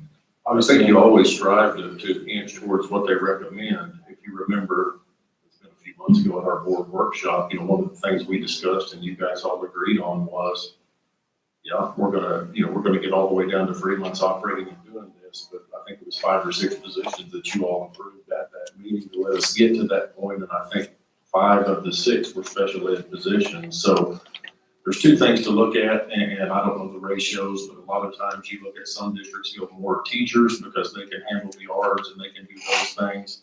Some go with more paras in the classroom, so you have more adults there to work with kids. Obviously, 1 to 28 looks horrible, and I think that's something we've got to start working towards closing that gap between 1 to 17 and 1 to 28. So what's the process for adding teachers? Because clearly we have a need. Well, like I said, I think you gotta sit and look at the whole picture and how many pairs do you have in a room. For example, if you have one teacher with 2 or 3 pairs in certain classrooms, some districts may have 2 teachers, each with 1 para. So I think it's how it's been divided up over the years and where we're at with the current staff. And I think you gotta look at each situation and think, we're just way understaffed here with this group and we're gonna have to prioritize. Like, what I mean is, how do we start? What do we need to do to start that process? Because we haven't even gotten. Well, we're past getting ready to the start first one. staffing meetings, this week. So we're gonna start meeting with every campus, every principal, going over staffing and look at, every campus, start to build towards 24, 25. Do we know the percentage of our sped population as in comparison to total? I think it was So 18, wasn't it was, if I remember correctly, we were at 6, no. Hold on, I do have it. Give me 1 second. The state was at 13, the region was at 13, and Decatur was at 16. I think that's what you're asking. We're 16, We're 16. based on our current enrollment and that.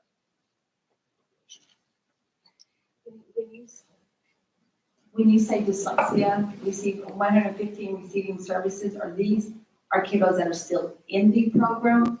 Okay, they haven't quite finished.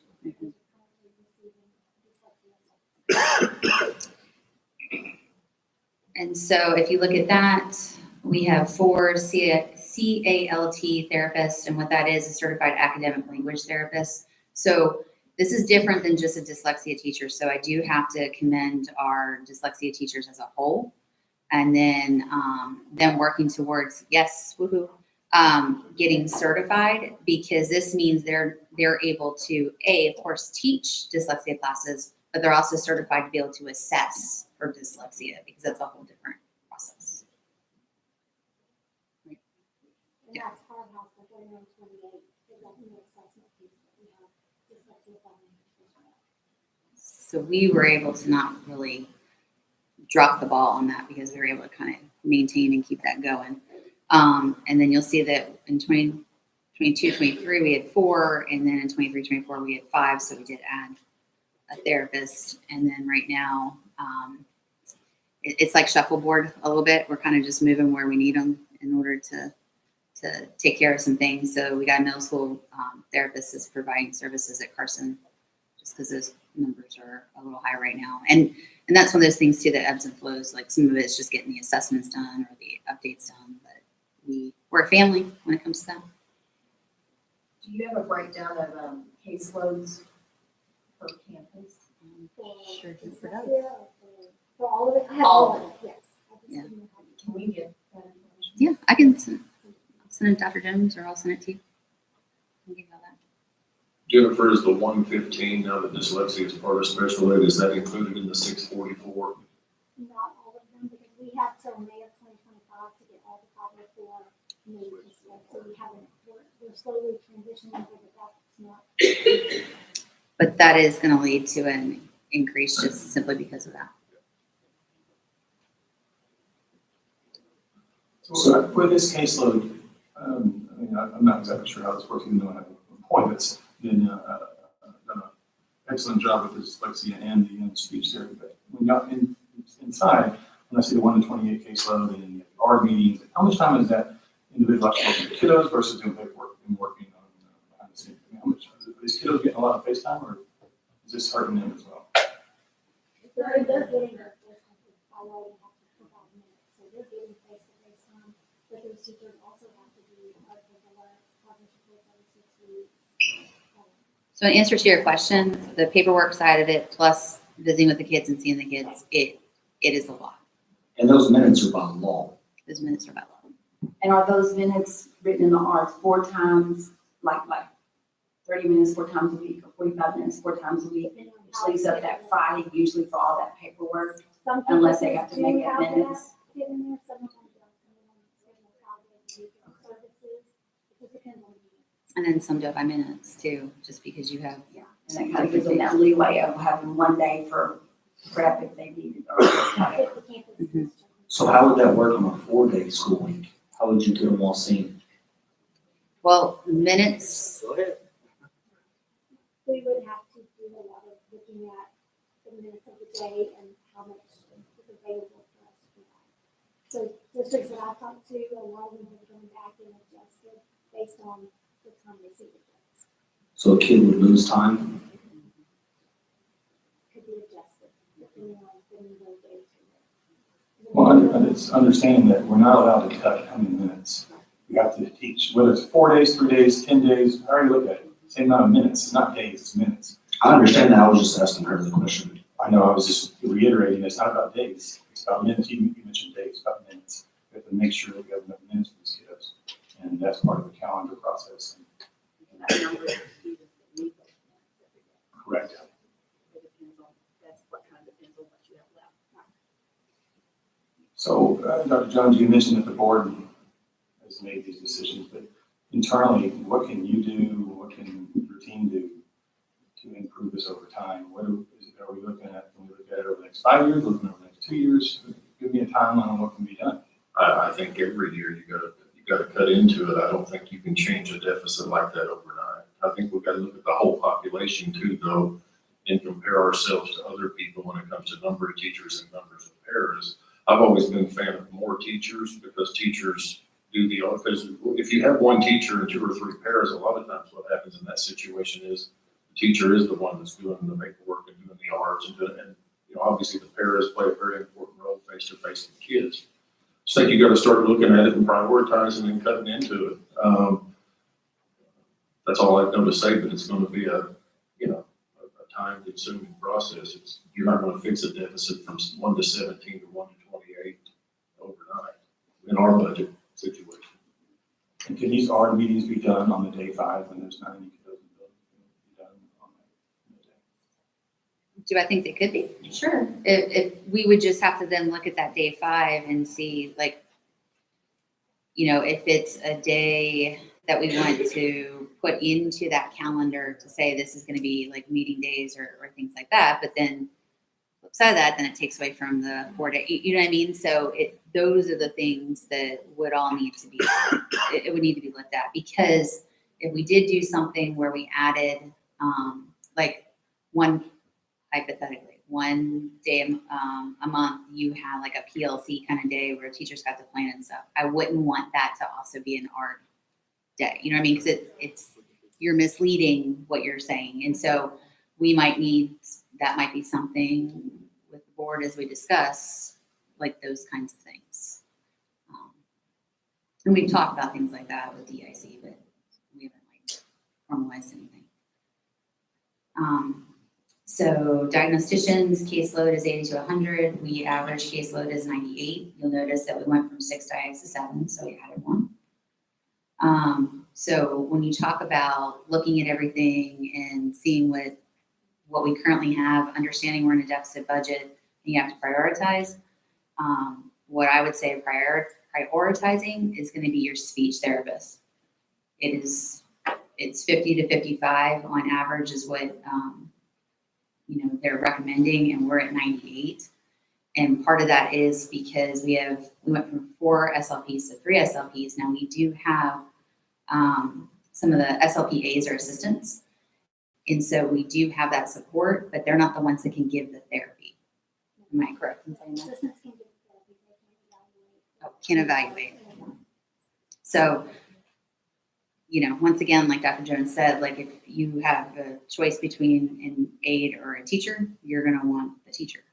If you have a choice here, you're going to want the SLP because they can do it. And so that would be a priority area. And remind me when we lost the SLP. She was on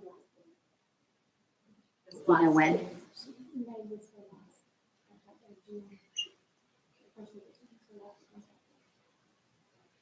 Was it because of a caseload? Just curious.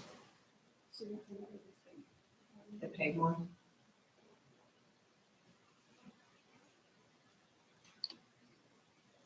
Occupational therapists, we have one part-time, there we have one part-time employee, one part-time contract. And that's the current caseload for our occupational therapists. We have 143 kiddos, and then behavior interventionists. We have one behavior interventionist. You'll notice that column's blank because it doesn't specify from TASB or any of those of what the set number should be. And there's 165 there. What do you recommend? What do I recommend? I recommend we look at this very, very carefully. I recommend that we look at this.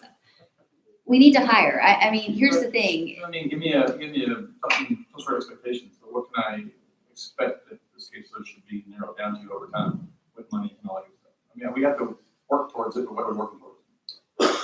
Okay, so you see how if you look at 22, 23 to 23, 24, and we added a teacher and we added a speech therapist and that kind of stuff, that's what I would expect, is that we would be able to add, prioritizing what area, in my opinion, I would say speech, just because of the way those caseload numbers are. And so we would add another one there.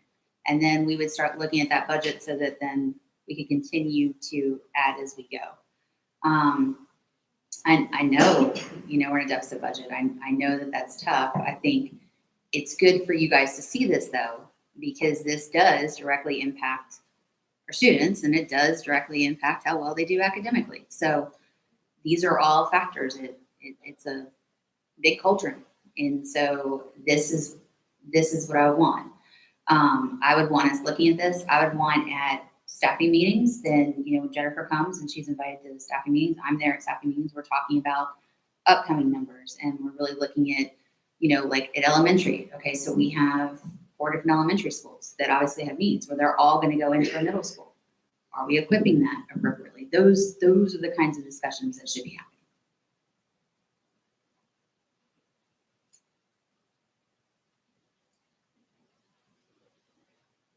And all the staffings have been set up, so we got the parties all set up, ready to go. It seems like we're trying to play catch up and we're just never gonna get there. I mean, we hired 5, how many did you hire? 5, you said 5 positions? There were 5 or 6 total positions that we just made the decision to go that much further into a deficit because that could get us to 3 months operating.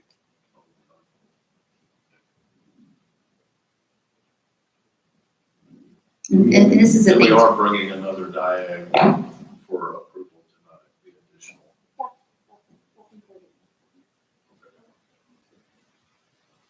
Well, as a special ed mom, if I were in the audience looking at this, I would be, and I am frustrated, this is extremely frustrating. Because the kids who often need a little extra help or a lot more help are not getting that help. And I think that we need to be looking at this. I mean, even if that means that, we can't walk, we can't. This is a special population. I agree. I mean, I agree. I'm sure everybody here agrees. And we do have to look at it and we do have to prioritize. And,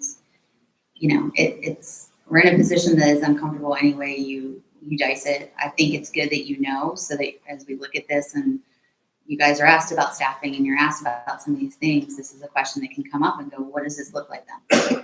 If A, then B. And I think that's an ongoing conversation. Just because I'm talking about it right now doesn't mean this isn't something that we're looking at all the time. Jennifer gives updates, probably, I feel like it's once a month, but it's at least 6 weeks. And so we're always in communication with that. But yeah, absolutely. I would love to be able to get us exactly, where we need to be, as many of you would. I think given the deficit, we're going to have to prioritize that. And just recapping, you did mention that this does affect our kids' scores, the overall scoring of our district is affected by it. Well, absolutely, I think it's because, important to note that. yeah, because We have expectations, and we're not providing the tools that you guys need. We don't get so much out of it. It has an impact because you have some of those kiddos that are self-contained, but it's a very, very few population that gets like STAR alt. So these are kiddos that are going to take STAR just like everybody else. Regardless of your speech only, regardless of your resource, you're still equally accountable. And we pull those numbers, and that's one of our special populations that we pull. So yeah, this has an impact. We have any of our special program teachers here tonight? I saw some. Gosh, I really Raise your appreciate hands. you guys. Thank you. Thank you all for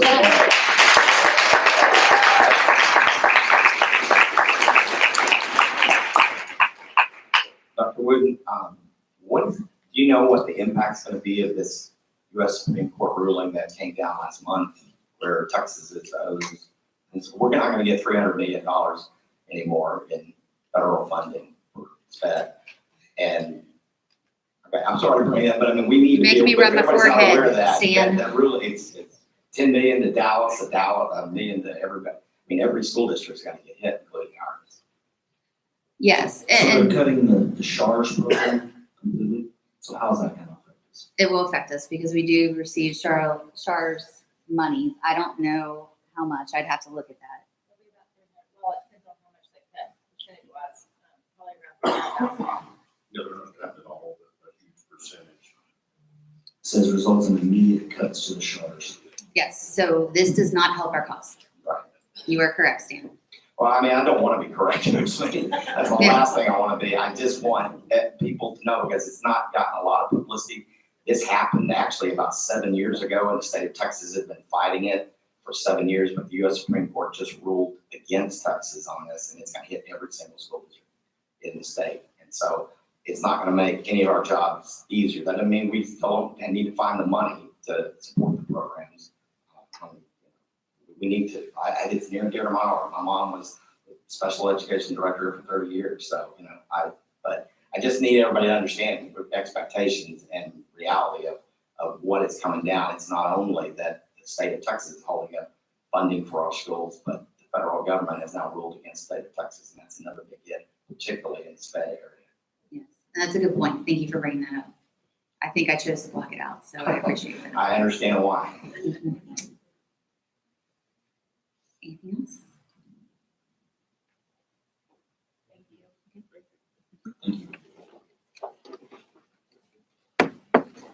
Item 8D, operations and safety report. Mr. Knowles.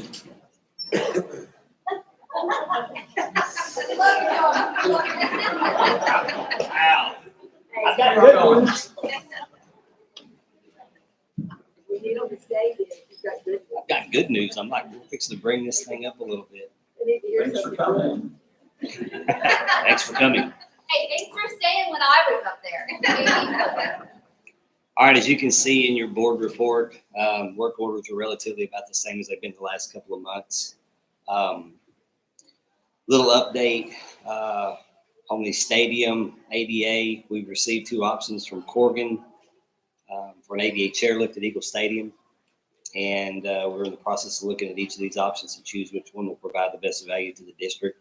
One of those options is to remove the chase that's there completely, build a new one that will meet current specs, and then put a new lift in there and so forth and get it up and running. The second option would be to come across the back of the stadium and put a stairwell up with a lift that mounts to the handrail and goes up. There are some pros and cons to both of those. So I'll be meeting with Dr. Jones and Cindy, I think Wednesday, but I believe we've scheduled a meeting to sit kind of with those options. Got some feedback from the architect too as well. During the Christmas break. What kind of pricing is that? What's that? What kind of pricing are we at? I just have some soft pricing right now. It's about $186,000 for the new staircase up the back of the stadium with the single lift, and about $169,000 for a new chaseway. That does include demo, yes. But that's soft. That's just a soft quote. So I expect it coming in probably about 10, 15% higher than that. Good. Yep. During the Christmas break, we did a complete air filter change in the whole district. Took the guys about 3.5 days. We had all hands on deck and did a complete filter change across the whole district. And then at the same time, during the break, we did our campus kitchen fire suppression system inspections that are required and so forth. I do want to give a shout out. He's not here tonight, but his principal is. I want to express our appreciation to Andrew Maxwell, our engineering auto tech teacher at the high school, and his students who assisted in repairing a front cover for a boiler for us at the high school. And they also built us some new mounting blocks using pump repair at the administration building. I saved the district about $10, so it could be spent elsewhere. Actually, we're trying to do everything we can. Bring us some photos and I want to see the kids work. Hey, in all honesty though, we appreciated that because the downtime was minimized greatly, and the product that we got, it gave the kids some practice and learning, and saved us a little money and so forth. So it was a win-win-win all around. So we appreciate that. I'll be following that up with an email to Mr. Maxwell tonight or tomorrow. On the safety, we are knee-deep in implementing this new SPAT system. All campuses' gateways have been installed in hardware. They have now completed, since this was published, the strobes. As you can see, there's two in the back behind you. I believe there's one up in the middle for the exit lights. We are 100% complete on the hardware installation in the campuses and the administration building right now. Wednesday at 5 o'clock, I will be meeting with a couple representatives from Five Stones, which is the company that's doing the installation with their installers. And we'll be going campus by campus, actually activating the system, just activating the lights and making them flash. So we can put our eyes on them, and then we can stand there and tell them we would like another strobe in this area, or there's too many here, we want to move one, and their people will be on site and they can move them as we point those out. So that'll take a little time Wednesday night, but we're going to knock it out. At the same time, there's a lot going into the backbone, into the foundation of building the database, and who's receiving the alerts and who's not getting the alerts, and who gets certain types of alerts and so forth.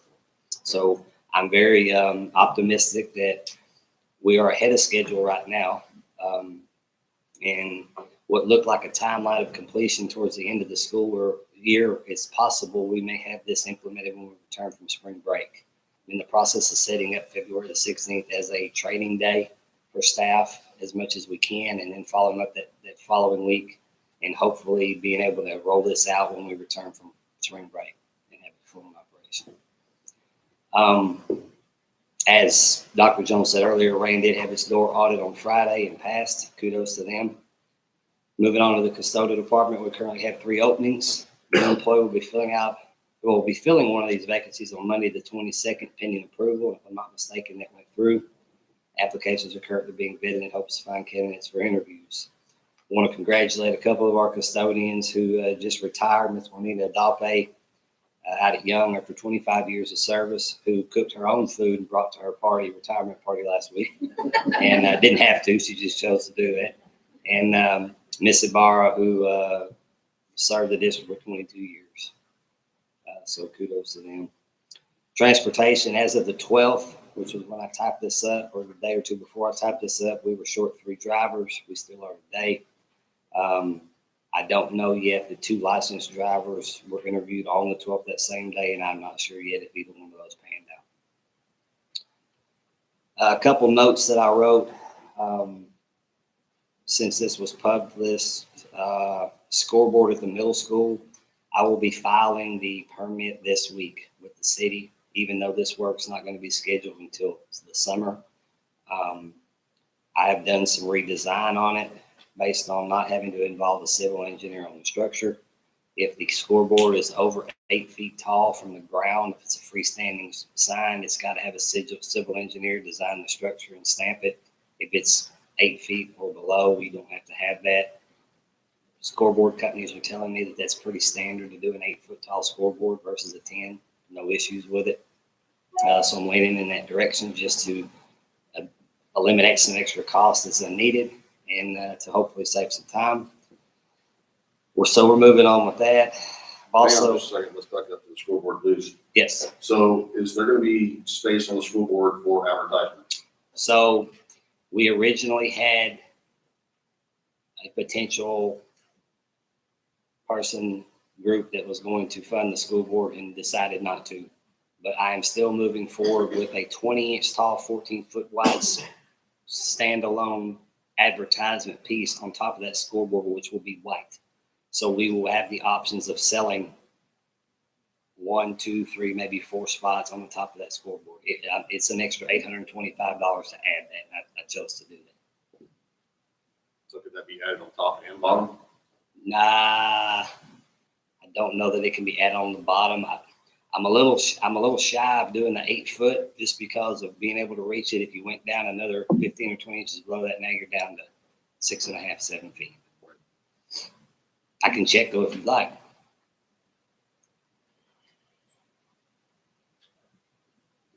Where are we at on cost right now with that?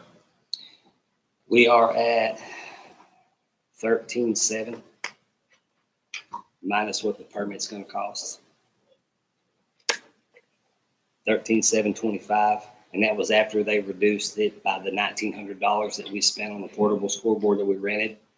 If we gave them an answer by the end of December, they would honor taking what we spent on that portable scoreboard and removing it from the price of the new one. So I had 4 different companies that I reached out to: Daktronics, Fair Play, Victory, and there was another one. And Olin Williams was right in the middle with Fair Play. And then after they came back and discounted that $1,900, it put them really close down to almost the cheapest one. Don't we currently sell spots on all the scoreboards? I can't answer that question. Can anybody? We do? Okay, thank you. But this new one will have a 20-inch tall, 14-foot wide spot for, it's just going to come white. So we can sell advertisement across the top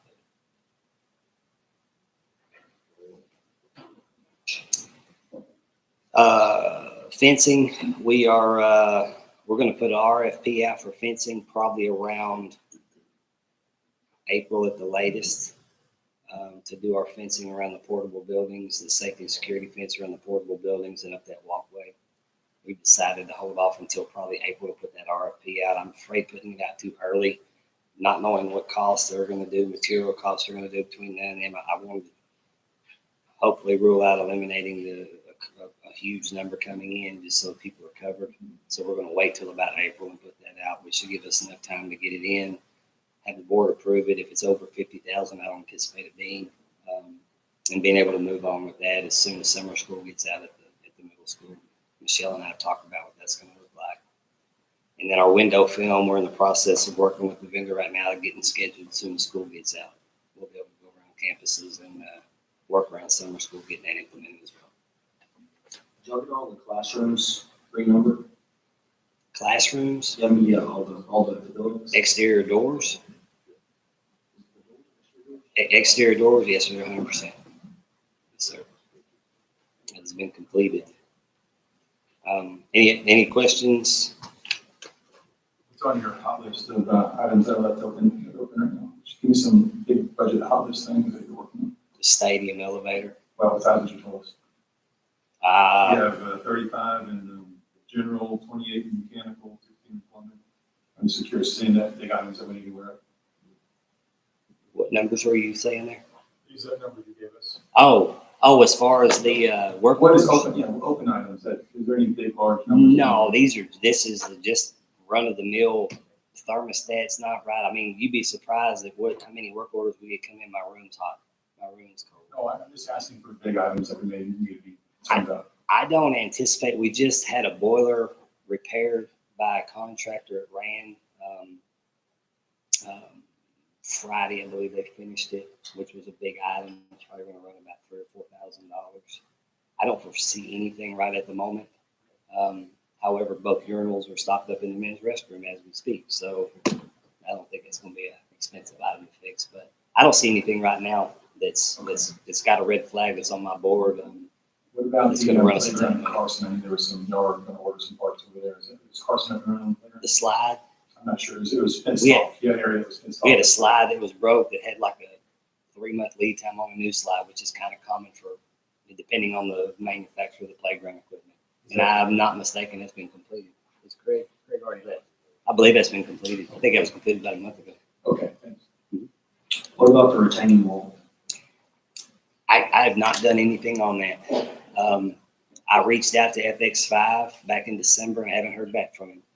And my plan is looking at the stem wall that we didn't know was under there until that section fell down, is possibly just removing the facade that's there on the remaining part of that wall, rubbing that stem wall out, doing a little dirt work, and using that stem wall as a wall right now. I mean, money-wise, I don't know if we're going to be able to do anything cheaper than that. It costs more than that to demo that whole thing down and regrade it. But I've done nothing on it as we speak. Any other questions? Thank you. Thank you. Item AE, financial information. Ms. Watson.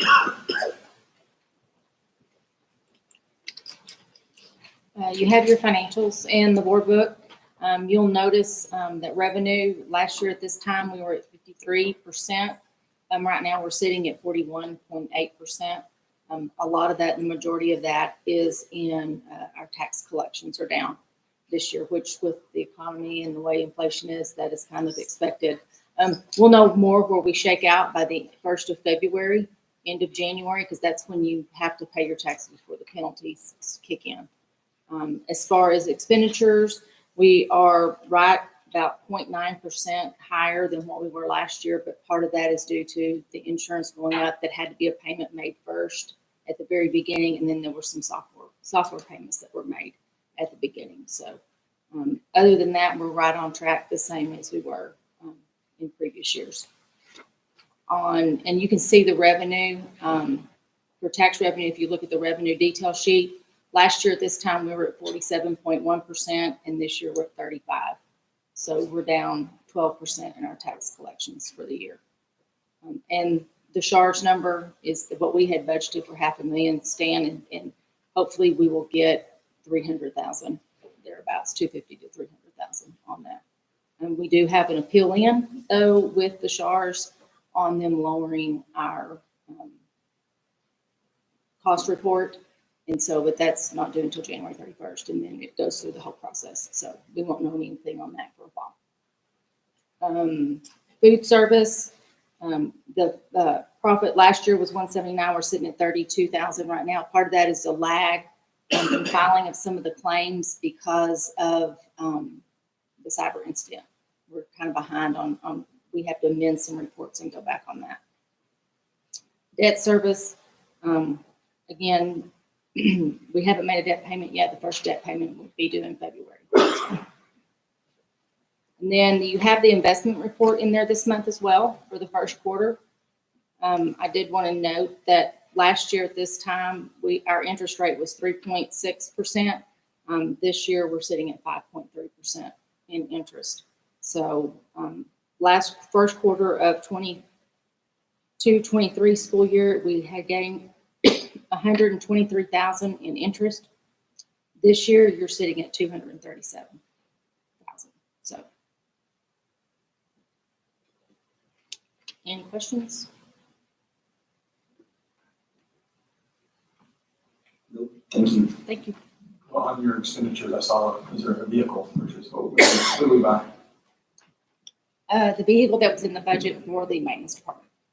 So it's a truck or? It's a truck. It's a truck for the maintenance department. A new truck. Item 8F, May 4th, 2024 school board trustee election. I guess, Stan. Yeah. Oh, there was something in there. That's okay. That's okay. I asked to be put on the agenda. As everyone knows, we've got, as we do every year, we have an election, school board trustee election. This year it's on May 4th. There are 3 seats up. I know we've got some candidates in the audience and one up here on the board. So I thought it was important during this school board election that we look at a document that I've seen other districts use. And I will, I'll pass it out. So, I don't have enough copies for everybody. So I'm just going to have people up here look at it. Obviously, anybody who wants to read it or look at it, review it, I'll go over that. But what it is, it's called a Code of Fair Campaign Practices, and it comes directly from the Texas Ethics Commission off of their website. So for any candidate that's going to be running, I would ask, again, this is totally voluntary as it says on the front page, but I think it's a gesture of good faith amongst any candidate that's running for a school board that they follow these principles. And so let me just quickly read these. Again, I just want to stress this is voluntary.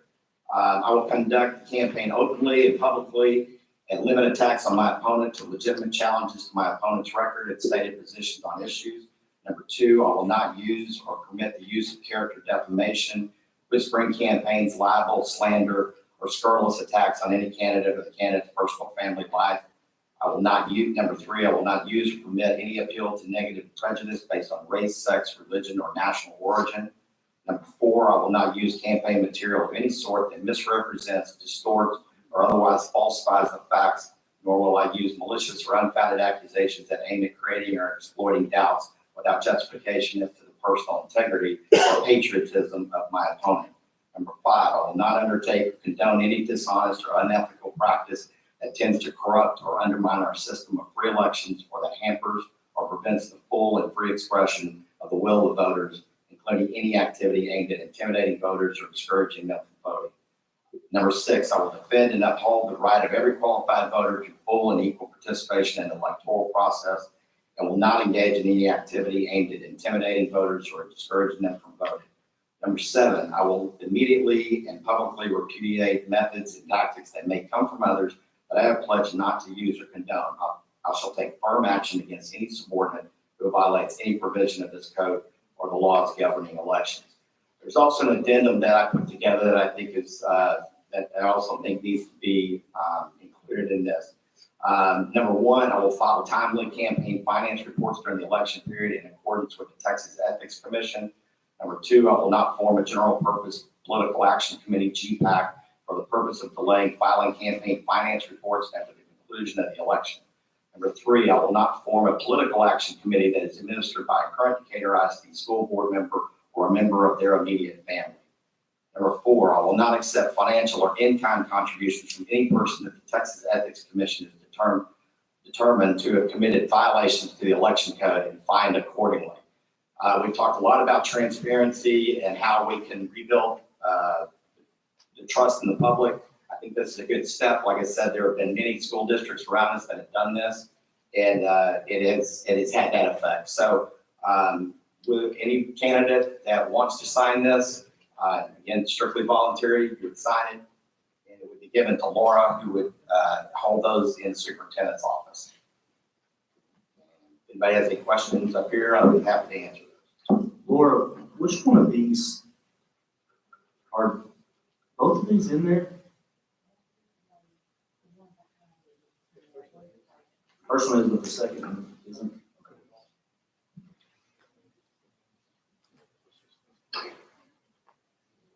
This is on our agenda. I'm looking at downloads. Oh, there's no attachment. The only attachment is of the 6 candidates that have already filed. Okay, I saw the Canvas file, but I didn't see anything. And by the way, I'm the one that created PAC last year, and it's totally legal per the government code. All it means is that money comes in, and there's a certain way to use that money based on the federal government. No one said it's illegal. No, I was just noting, we talked about what I did on here. I just want to verify that PACs are very normal. PACs are normal, but there are different kinds of PACs that everyone understands that. There are certain PACs where you file reports prior to the election, and there are certain PACs that are formed that you only have to file the reports after the election's over with, so that the public is not aware of where the money is coming from or how it's being spent until after the election. And I think it needs to be filed before so that everyone knows where is the money coming in from and how is it being spent. That's it. And we just turn these into Laura, or anybody that wants to sign them? Yeah, there'll be copies. I'll provide those to Laura. Any candidate that wants to sign it, I mean, again, it's up to you whether you want to sign that or not. I mean, it's not legally binding anyway. I'm not asking for a board vote. Just also to discuss, the Texas Ethics Commission governs Texas elections, and they will be watching. They pay attention to everything, especially conflict of interest, all that stuff's being paid attention to. So just that if this is not signed, it's still being paid attention to. Thank you, Sam. Action item 9.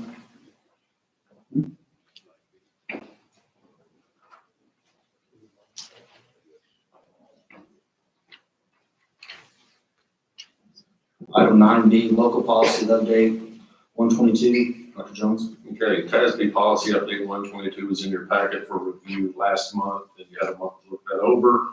It is now this month up for you to take action on. I recommend that the board approve TASB policy update 122.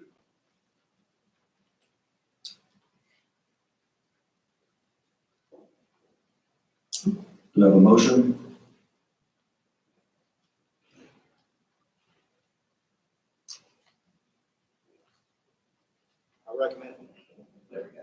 I recommend that the board add local policies as offered by TASB Policy Service for consideration according to the instruction sheet for TASB Localized Policy Manual Update 122 with the following changes, and those are all attached. I have a motion by Stan. Is there a second? I'll second. Is there any discussion? All those in favor say aye. Aye. All those opposed say nay. Motion passes 7-0. 9C, discuss and take possible action regarding resolution related to SB 763. Chaplain, Dr. Rubin. Yes. So I believe in all those board policies that you guys just approved, there's one that we have to separate because this requires a resolution, and that is Senate Bill 763. And that specifically involves a chaplain. And so essentially you can look at this and you have to make a decision with 3 different options. And so the first option would be to employ or accept as a volunteer someone who is a chaplain. And then the second one is really only relevant if we already had policy involving a chaplain, which we did not. And then the third one is to not permit. And so with the resolution, obviously we would need, and Laura has a copy of this already because it needs to be signed by the secretary, which is Scott, and then board president, which is you, Mr. Barnes. And so I would recommend that we go with option 1, which is to either employ or accept as a volunteer a chaplain. So yeah, questions? Does anybody remember the chaplain that spoke that said he volunteered? You know, Yes, I've been in touch with him off and on, and he's just been prodding me to pass it. And we were looking at, or he was considering wanting rather than be employed. But due to the fact that we're in the deficit we are, and then also the chaplain doesn't have a certification as a counselor. You can explain to me better than I can. So we don't have the money to do it, obviously, but he's fully aware of that. And then also he's very interested in this to be a volunteer, I believe, and let's make the change. And with this resolution, we're saying that it's okay for them to either accept them to volunteer, or employ if later down the road that happens to happen. Now, obviously I work with counselors, and in the education field, I want someone who is certified as a counselor that can work with our kiddos, because there are a lot of state and federal regulations that have to be followed to meet all of that. But we have plenty of volunteers from various churches that do a lot with mentoring and things like that. So either way, we would be covered, and we need to have further discussion because all of a sudden it rained money and we're fantastic. Well, then we can have that. But for now, I would still go with option 1 because it opens it for either way. I would assume these chaplains, they have to go through all the same screening, background checks, all that any volunteer would have to do. Any volunteer, yeah. Okay. And with our mentors, And they how do our counselors feel? Are they obviously you're close with the counselor, they're okay as long as they're volunteers, I assume? volunteers is Yes. what they would recommend because of all the training that they have in order Sure. to meet the state So regulations. are they on call for emergencies? emergency situation? What would be their scope of practice? If we chose to do that as a volunteer, I would say more, this is my 2 cents, I would say more on call if we needed it. Because we do have a lot of resources within the school district. I mean, you have your counselors. When tragedy happens, our counselors pull together. You have Wise County Christian Counseling that we use as a, for support as well. So I think we have a lot of great pieces here already in place. But if we have someone who wants to volunteer that's amazing, that could help out more of an on-call kind of thing, or maybe a campus might set that up, that would be. Well, Charles, he's not here. Charles, you here? I don't see him. He gave us a resume early in this fall. And if y'all don't have it, I'll get it back up. But there's also there's curriculum, there's training in SAU as well. But his background, he's a Navy SEAL. He's lost a lot of friends. He's seen a lot of suicide rate, high suicide rate in the military. And that kind of became his calling. And he spent a lot of time, invested a lot of energy in this online, a lot of neat stuff online that he's put out there. And he's just concerned about the kiddos and people in general, and just so he just wants to get back up. So anyway, that's this is being a voluntary. I think we all love to have people that want to be part of our community volunteer. That's one thing. So who do they answer to? So if we did have a chaplain, if that's what's agreed upon here, excuse me, we would need to set up some sort of like protocol. If we have someone that's interested, then they need to go and contact the myself or the campus administration or something to that extent. We would have to set up some sort of protocol. It won't take long to go. You have step A, B, and C to kind of. We have until March 1st. March 1st. Just seems really broad to me. I want to know more what the expectations and responsibilities would be. If this person can be mentoring or giving advice, or counseling, or traffic response. Here's what I know is if with the resolution, if we were to vote on this and go with it, then we take this resolution and this would then go back to TASB. And then TASB would have a more complete policy that kind of lays it out. I don't know how, I can't speak to you how specific that gets.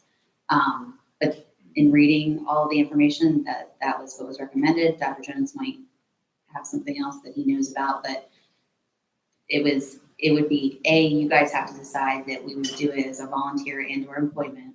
And then from there, they could help specify. And then I would assume just like any other, Senate bill, House bill that we're looking at, we could potentially do something that's more local where we could specify. What if another one came up 3 months later and wants to do another chaplain? It's knocking at our door. Yeah, is there a number limit or do we? It's in the policy manual. It's a volunteer like any other volunteer. So I mean, it's how we manage it. I would probably say probably not if it's on a volunteer basis. I mean, we probably have about 15 mentors currently right now. They're kind of helping out. So I think this is more with this, that Senate Bill 763 is getting an agreement, the one, option 1, 2, or 3, and then getting that sent out where they can give the basic legal aspect of it, and then we can make it more specific local. What if it doesn't work out? Is it easy fix to get rid of them? I guess. I would say we would do it the same way that if we have a mentor that doesn't work out, or if we have a substitute that doesn't work out, we have processes in place. I would assume we would do the exact same thing. I'm not speaking with Charles, I'll call him. I'm not sure if he's the one to do it. This has been something that he brought up last fall, because he knew it. So I'm not speaking for him, I'm just giving that example when he came and spoke with us. That's what that was all about at that time. He spoke with us. He was talking about this. This has been going on for a while. And we're just now.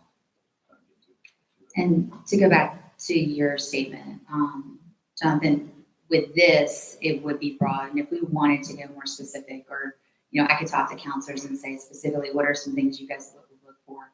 That's something I could send to Dr. Jones on one of your weekly updates and say, here's kind of some of the feedback if we wanted to create local based on your feedback, what you think, what you're comfortable with. They say in here as we read this is it's not. I know the mentors come from various churches, but they don't talk from a faith-based perspective. They talk from a mentoring perspective and good character and things like that. I would assume just as we have protocol for those mentors, we would do the same thing for the chaplain so that it stayed neutral. I mean, as neutral as you're going to get. I mean, I think that's always there. But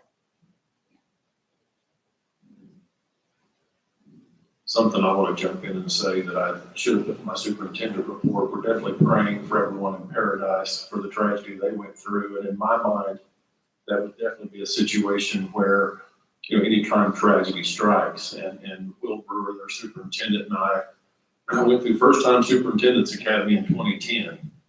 And let's just say this, this is the fourth child that elementary's lost in 16 months. And just a tragedy. And so, so I think about situations like that. I really, in my mind, I don't have any other plans or any other thoughts about what they would volunteer for. I mean, obviously they can come up and volunteer to read to kids like anybody or volunteer to do different things. But from a counseling standpoint, that's what, to me, it's going to take, if the board approves and says, hey, we're going to allow them to come be volunteers now because we just can't afford to hire, but they could be volunteers. Before you go get somebody to be a volunteer, obviously, then you put a specific local policy in place that's going to specify exactly what they're there for and what they're doing. Because that's something that I haven't seen put down yet as far as what people are specifically using them for.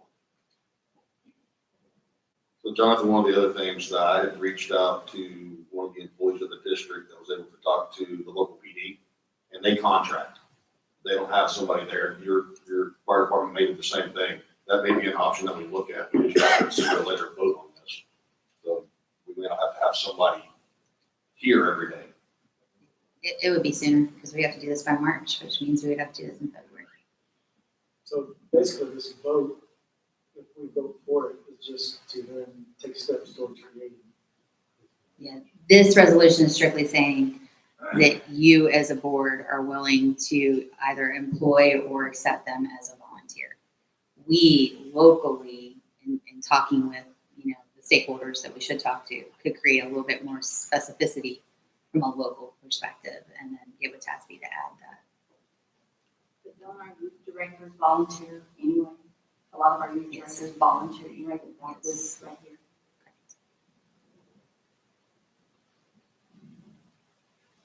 And so that's the third option if you wanted to say not to permit. The second, right, and the second one, that was if you already had a policy in place. This is revising the language. So you really have two options there.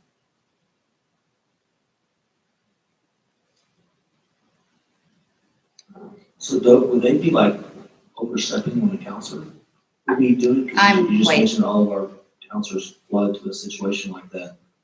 Where do they fall in that line? So when we get back to local, when Jonathan was talking about it feels a little too broad, that is where we could put some more specifics with it.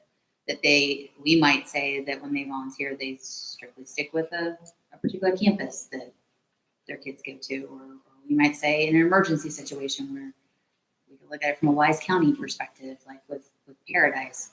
I think those are some of the discussions, I would have a little bit more specific discussions with counselors, what are they comfortable with? We're fortunate we have counselors on every campus. If we had a student that was in a threat assessment or things of that nature, our counselor would be doing that. This might be just somebody's having a bad day and we need to kind of talk them off the ledge a little bit and go from there. And that's the things that we can make more local. So if we vote yes for this tonight, we're not accepting applications. No. We're creating a position. Yeah, essentially, we would create with that volunteer, if that's what we went with, a volunteer position would look like. To what degree? What would we ask for? Like Dr. Jones said, it could be you want a chaplain that's not looking necessarily to do a counseling type thing. You might just want to read. Well, I think basically an approval tonight in my mind just says we could start looking at a local policy and creating the terminology. There would be no position yet until the board did that. gotta spell out what it is and what it's. I would assume we kind of look at what we use like with our mentors, that kind of language, and then we can always tweak it and change it. And obviously with local, I bring that to the board for you to look at.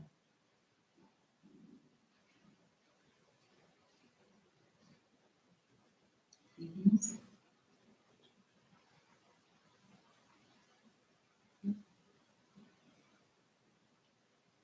I think this is where I need somebody to motion. I'm just saying. So what in the instance if you are, let's just say, Christian based and the volunteer is non-Christian based, how do you go about sort of work doing which direction that order? If that makes sense. I think I follow you. I think it works just like any other mentor. So like the mentors that are from the church, like they don't, it's not faith-based mentoring that they give. They just give mentoring. So even if they were non-Christian, it'd be the same thing. They would be there, they would support, and they would mentor.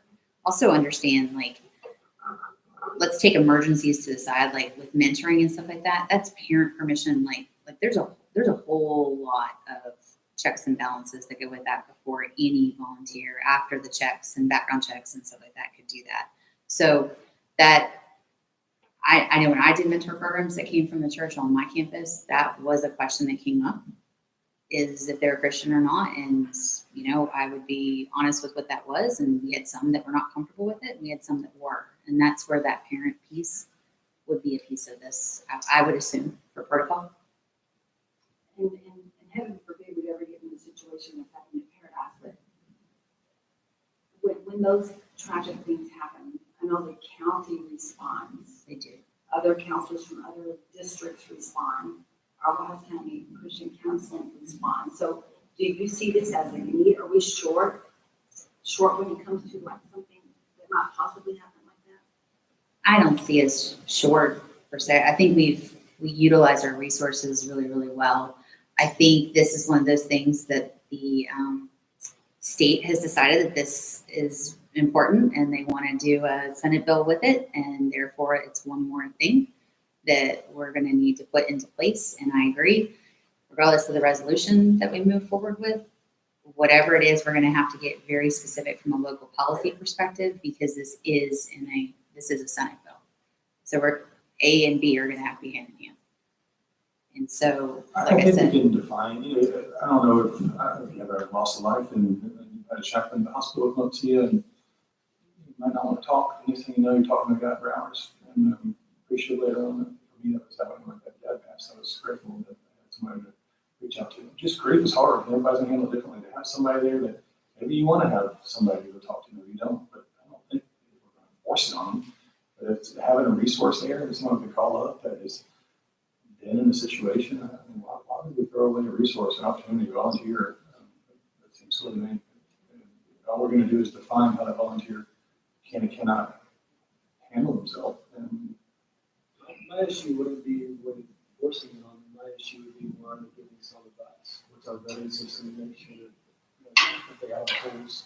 I guess when the chaplains come, when he came to talk to me, I didn't really vet him at that point in time. I was just grateful that he was there. I think in a school to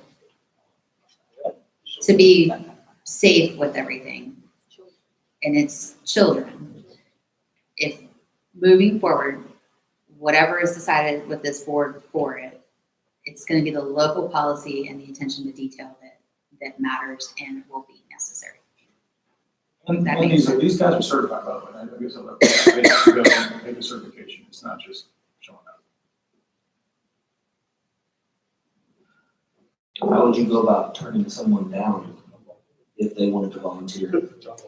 If they didn't meet and say what we recommended? Kindly, it's one of those things. I think it's, and I've had this before as a principal where I've had to say, this isn't going to work, and this is why this isn't going to work. I think if we went with this and you did set up something local, then you got that parent permission, you got some set criteria. I mean, like, I think that's something that we would have to look at. I don't necessarily, like I said, regardless of what's decided, we have to vote on this by March 1st because that's what the state said. Our local policy, we can then, kind of mold that, shape that, move that around. I mean, and it might be something that it might be something that gets sent to you guys and you're just kind of looking at it and you're putting your edits to it. And then I go back and edit again and then I send it to you and then I go, you know what I mean? Like it can be fluid like that. But I would just say that if it goes back to local, it's still a board deal. Whatever you say. Based on that, I recommend the board vote for option one. That option one is they can volunteer or be employed.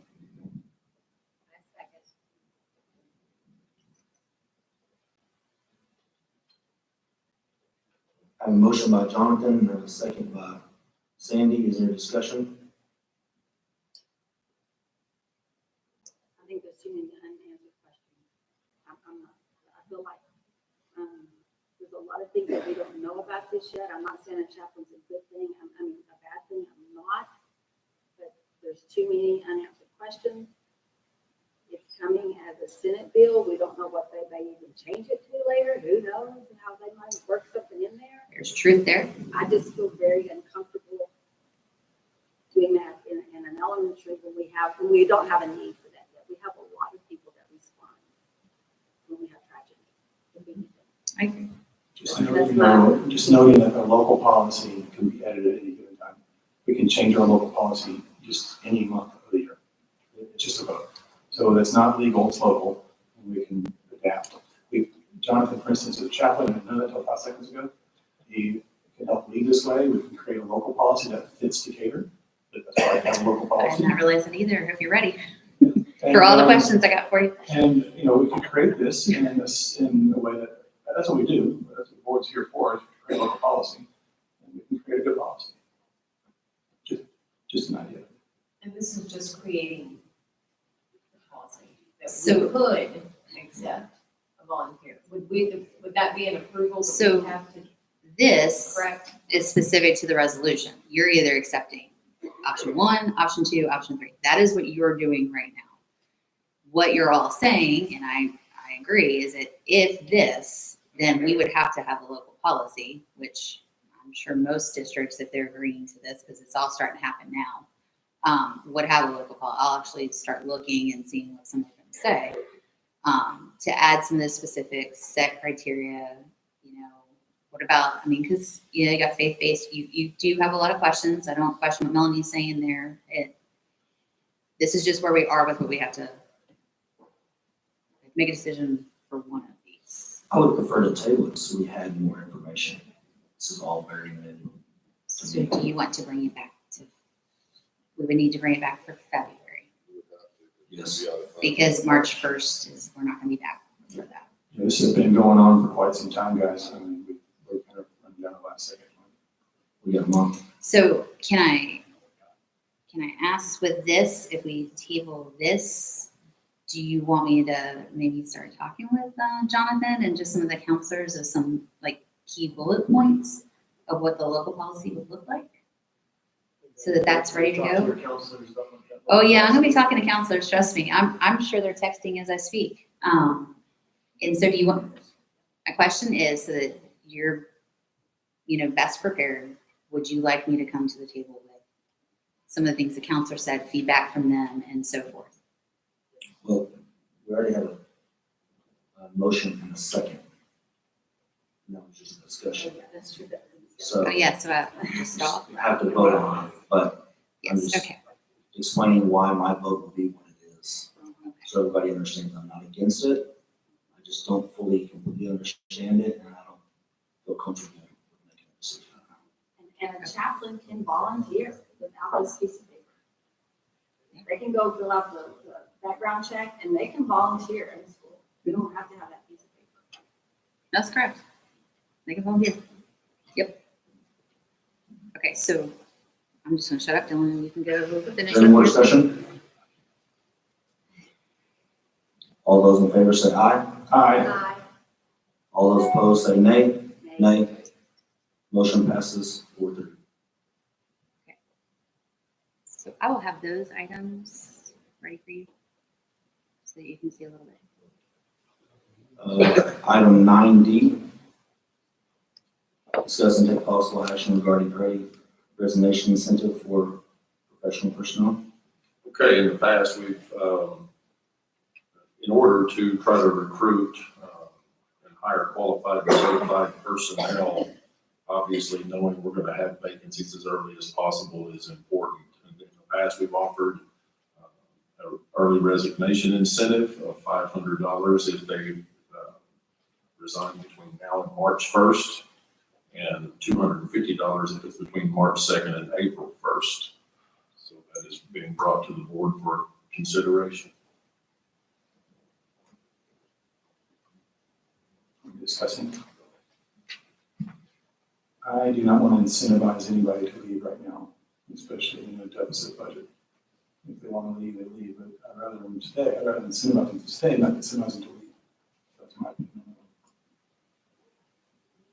Dr. Jones, can you kind of, you explained this in the past about why we've done this and Well, kind of go back to the bottom line is, I mean, this year we have several people that are on District of Innovation certifications because people leave late, people, the bottom line, if you want to get certified people in the open positions you have, if you know those positions are open in March, you have time to post and you have time to get people right when the pool is deep, as opposed to, if there's no incentive to leave. If the last day to resign is, what is it now? Is it 40 days before the first day of instruction the following year? So people could wait till July 4th and resign. And the next thing you know, you're putting a long time sub in that class, and not having a certified teacher in there that we all want. But we're in a deficit budget. You didn't hear me say, I recommend we do this. I said, this is for consideration because I'm torn on it. I do think it does help us get certified staff. So I think it's important putting on the scale and saying, I don't know how many people utilize this every year and how much this puts a dent in our budget. Weighing that compared to what it's going to cost us if everybody waits till late June or July to resign. Now, that's my concern, is that puts us in a really, really difficult situation over the summertime to try to get those people in. I understand the deficit budget, nobody wants to incentivize anybody to leave. At the same time, there is a purpose to that, and it's so that we can get more quality staff here at an earlier time and fill those positions instead of scrambling at the last minute. But it doesn't have to be those numbers, does it? I mean, it doesn't have to be 500 and 250. I mean, we can do something. I think it could be whatever the board wants it to be. I know that it's done often. I mean, all the districts that I've worked with, they did the same thing, especially the budget. Keller did it when they had the budget crisis in 2010, 11, something like that. I was just curious if you said all those numbers or. I think it's a positive thing, definitely, to hire new people quickly. And that's the reason this was created. But we're in a deficit budget, and we're looking at cutting possibly other things that are going to affect their paycheck or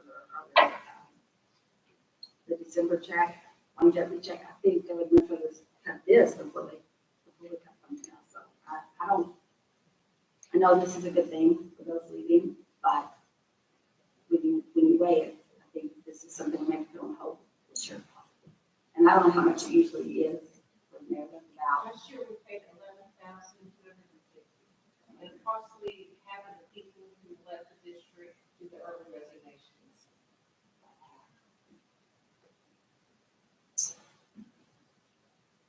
Can you interview and accept a job when you have a job? You can't accept. You can't sign a contract as long as you have one. So there's kind of some incentive there for them to go ahead and let you know that you're quitting because they can't sign that contract. Pretty incentive right there.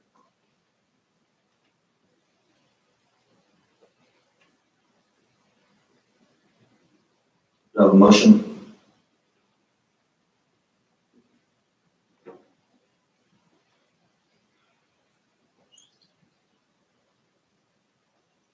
I recommend approval for the early resignation incentive for professional staff for the 2023-2024 school year as presented and authorized by the superintendent of schools. I have a motion by Stan, do I have a second?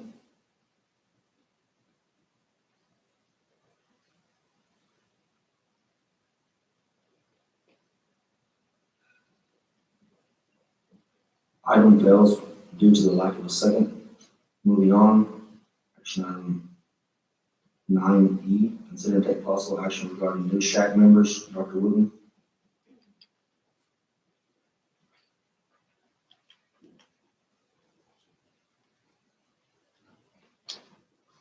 Okay, so we have a SHAC update and the new SHAC members. We're actually gonna do the SHAC update first, and this is Ms. Polly Ann Petrie.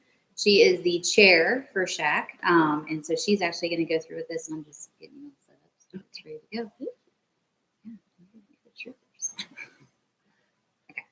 All right, thank you. I too would like to, I'm happy to present you guys with something that's going really well. I'm very proud of our SHAC once again in the way that they are working together in our work that we're doing. Some of the programs that Dr. Wooten will be asking you to approve here tonight are Chris in the Classroom. This is on resilience, bullying, how to handle those challenges. We approved it for K through 5. They do have some programs for the upper grades, but we didn't approve those yet. That program is a $500 cost, but the schools have actually paid for that out of their PTO budget, so there won't be a cost to the district for that program. Correct. Yes. Okay. Star Council is another one. This is actually something that we've been utilizing in the district for years. They provide the red ribbons for Red Ribbon Week. We just had lost our local representative, so the councils were having to get them out of the Stephenville office, and we just recently got a local representative. She came and presented to our SHAC. She's amazing, and we're really excited to have her back local. And she came and did a presentation at the STEM during Red Ribbon Week. We actually talked a lot in SHAC about we don't want Red Ribbon Week to be, it's kind of this catch-22 of drugs is fun, right? Like, let's dress up and here's your red ribbon. And that's not the message we really want to send with drugs. And so we kind of talked about how do we reframe that. And so she came and did some presentations with STEM and did like the beer goggles.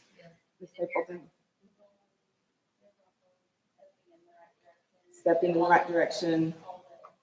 They did several different actual physical things to help demonstrate the effects of drug and alcohol when you've done too much. And so that was something that they kind of worked in the STEM that we hope to expand into the other schools to help just give that what happens when we do use drugs and alcohol that are not appropriate. And the definition that they used is very factually based. So once again, we don't want to get into opinions. It's just the very facts about the drugs and alcohol. That is a free resource. And the other thing that they did was the fentanyl presentation. And when we'll talk later about, that's another one of our lovely Senate bills that we have to do. And so that was something that they provided for us at the high school level. They have a lot of other things that they offer, but again, those are the only things that we approved in SHAC. We're trying to be very specific of what we're bringing you that we're voting on because we feel like that's important, so that we're very specific in those things. And the third one is Neptune Navigate. This is a program, and you guys can actually get on there and look at the cartoons. There's lower elementary, upper elementary, junior high, and high school. And the lower elementary ones are cartoons. The upper high school ones are people talking with some graphics in them. This was actually developed by a teacher, so it's very age appropriate. And you'll notice that the lower elementary are very short, the high school are a little bit longer. Nothing is over, I think, 8 minutes, because she knows nobody's going to hold attention longer than that. And Dr. Wooten actually met her at a conference that she went to. She actually lost a student due to cyberbullying, so she's extremely passionate about this, and she developed all of this herself. And we got the entire For the entire district, it was only $2,250 for the entire district, which is, if you know anything about programs and resources, that is a steal. And she does it basically for what it just covers her costs to be able to do that. I love watching it because, especially at the high school level, it goes into like the laws, which I think is important for our kids and honestly our parents to know. And it's, again, very factual, these are the statistics. This is what can happen when these things happen. So we were really pleased with that program, and I hope you guys will be too. We did have some bylaw changes since our SHAC is new, and last year was our first year to have bylaws. We did, as we worked through the year, we were like, oh, we don't know because that's not in our bylaws. So a few things that we tweaked is it came up at the end if we could vote by proxy. So we had a very lengthy discussion about how all we could vote and can we be digital and all that things. And in the end, we decided that that you should have to be present to vote in the meeting. Applicants must reapply each year if they're not chosen for membership. We kind of talked about you have to apply to be on SHAC. Do those last forever? When do they end? So that was something we hadn't addressed. We also talked about who can be a member because anybody can come to a SHAC meeting, but there are voting members. And so we, again, talked about who should be able to actually vote. And it was decided that members must either live in district or be an employee of the district. And then I also think it was, or have a student in the district. And then we had to change some wording on the bylaws and review them because we had some things in two places. And I think we even have something that contradicted it. So we changed those so that we did not contradict ourselves. And then you'll see at the bottom there, we did talk about the Narcan for Senate Bill 629. And the district is working on a policy, and they have, the protocol is in place. Obviously, we're waiting on more state guidance, kind of like the chaplain bill that you guys just talked about. Our counselors are doing an amazing job of trying to work with what they have. And the Narcan is on each campus in the nurse's office, and the nurses have been trained on how to use that if they need to. And then for House Bill 3144, October is Fentanyl Poisoning Awareness Month, and the counselors have received their training from the Prevention Resource Center from Region 3 in order for them to meet those guidelines that they have done. Brandy went to one of the vape stores in town just to see what she could get. It was pretty disturbing. We had a pretty in-depth lesson, some of us, on what is available right here in Decatur. And they encouraged her to bring her students back, actually offered her a discount if she would bring her students back. So, for those of us who want to think we still live in a bubble here in Decatur, we don't. And it just really showed those of us at SHAC why this work is so important. And it is important work. And so I'm really proud of our group. I think there's still some SHAC members here. There were more. Is there anybody here that's still on SHAC? Y'all stand up.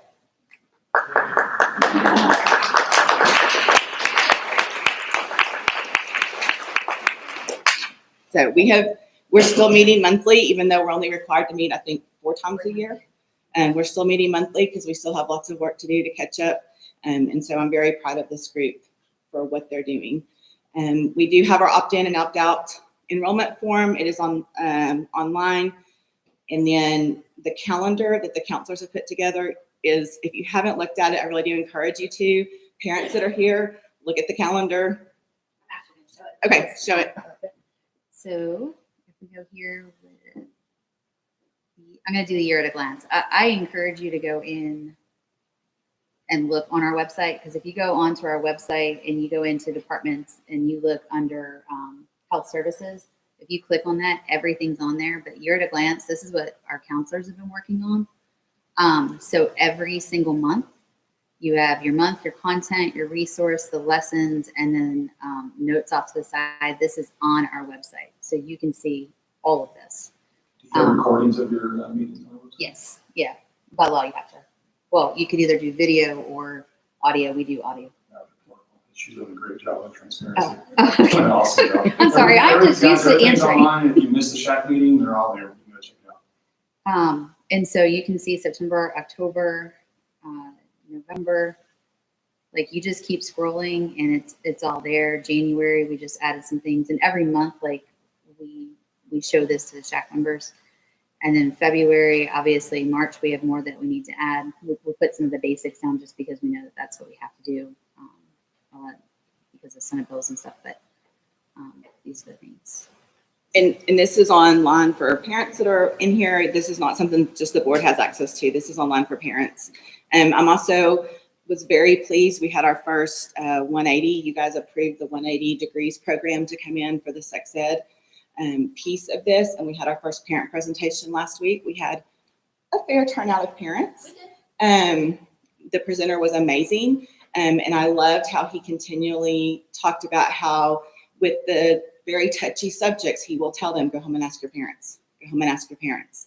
Which I love because it's not our job as the district to teach those things.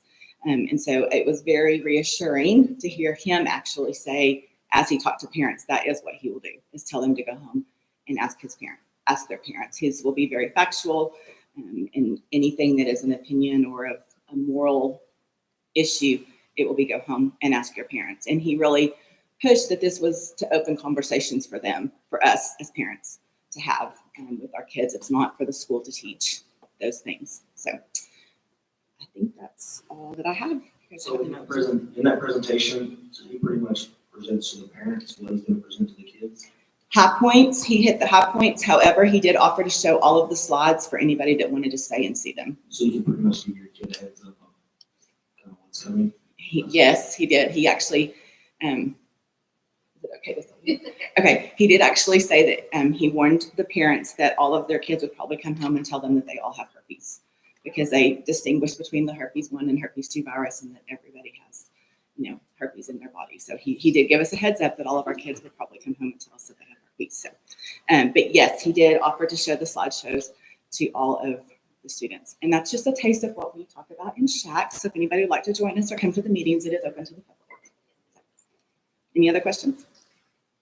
Thank you. Yes. Thank you. I just wanted to reiterate how transparent they've been. It's all online. It's pretty amazing that how much work they've done. You're only required to do it 4 times a year, and they've met monthly. I'm assuming they're still going to be monthly. Yeah, we're the rest of the year. It's all monthly. And I then, appreciate all the hard work. thank you. And so what I need from the board is, so you saw some of the resources that SHAC approved and went through, and you can literally click on it here if you ever wanted to see it more from what you have. And then in addition, in order to stay current with our bylaws, we have 3 members that needed to be voted on that were recommended. And so those 3 recommended, or 3 parents to recommend would be Chrissy Campbell, Monique Hamilton, and Benjamin Pelton to serve as SHAC committee members. 2 of the 3 were present the day of SHAC, but they did not vote or do any of that stuff until you guys say yea or nay. Do I have a motion? I recommend we appoint the following members: Christy Campbell, Monique Hamilton, and Benjamin Pelton to serve as SHAC committee members. I have a motion by Melanie. Do I have a second? Second by Jeremy. Any discussion? All those in favor say aye. Aye. All those opposed say nay. Motion passes 7-0.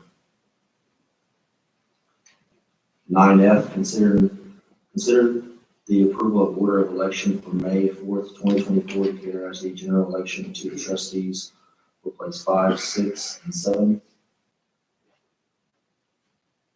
The board must approve the order of the trustee election to allow filing for places on the ballot no later than 78 days prior to the election.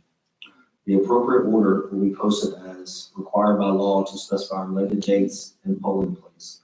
Board action is required to officially call for the school board election and name the early voting clerk. The early voting locations must be listed on the item for approval as well. A copy of the order of election is enclosed for your review. Do I have a motion? I recommend the board approve the order of election for the May 4th, 2024 school board election. Motion by Sandy. Do I have a second? Second. Second by Jeremy. Is there a discussion? All those in favor say aye. Aye. All those opposed say nay. Motion passes 7-0. Item 10 is closed session. We will now go back to closed session at 8:55 PM.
There you are.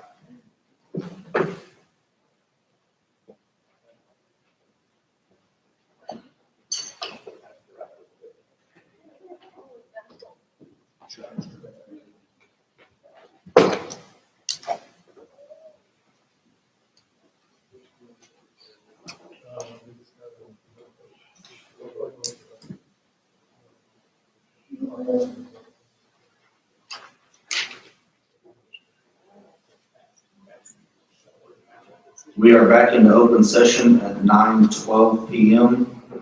Item 11, action items.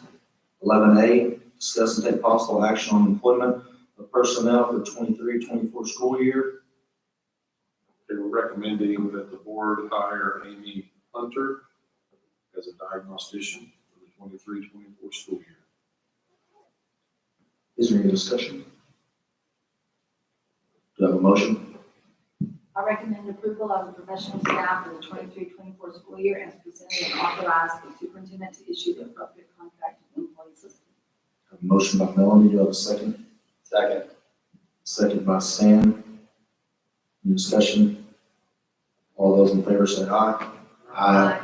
All those opposed say nay. Motion passes 7-0. 11B, discuss and take possible action regarding resignation of professional personnel. Okay, we're recommending the board release Meredith Shope from her contract and accept her resignation. We wish her the best in retirement. Thank her for her service to DISD. Any discussion? Do I have a motion? I recommend approval for the release of the following professional staff for the 23-24 school year as presented and authorized by the superintendent of schools. I have a motion by Sandy. Is there a second? Second. Second by Jeremy. All those in favor say aye. Aye. All those opposed say nay. Motion passes 7-0. Item 12, adjournment, 9:13 PM.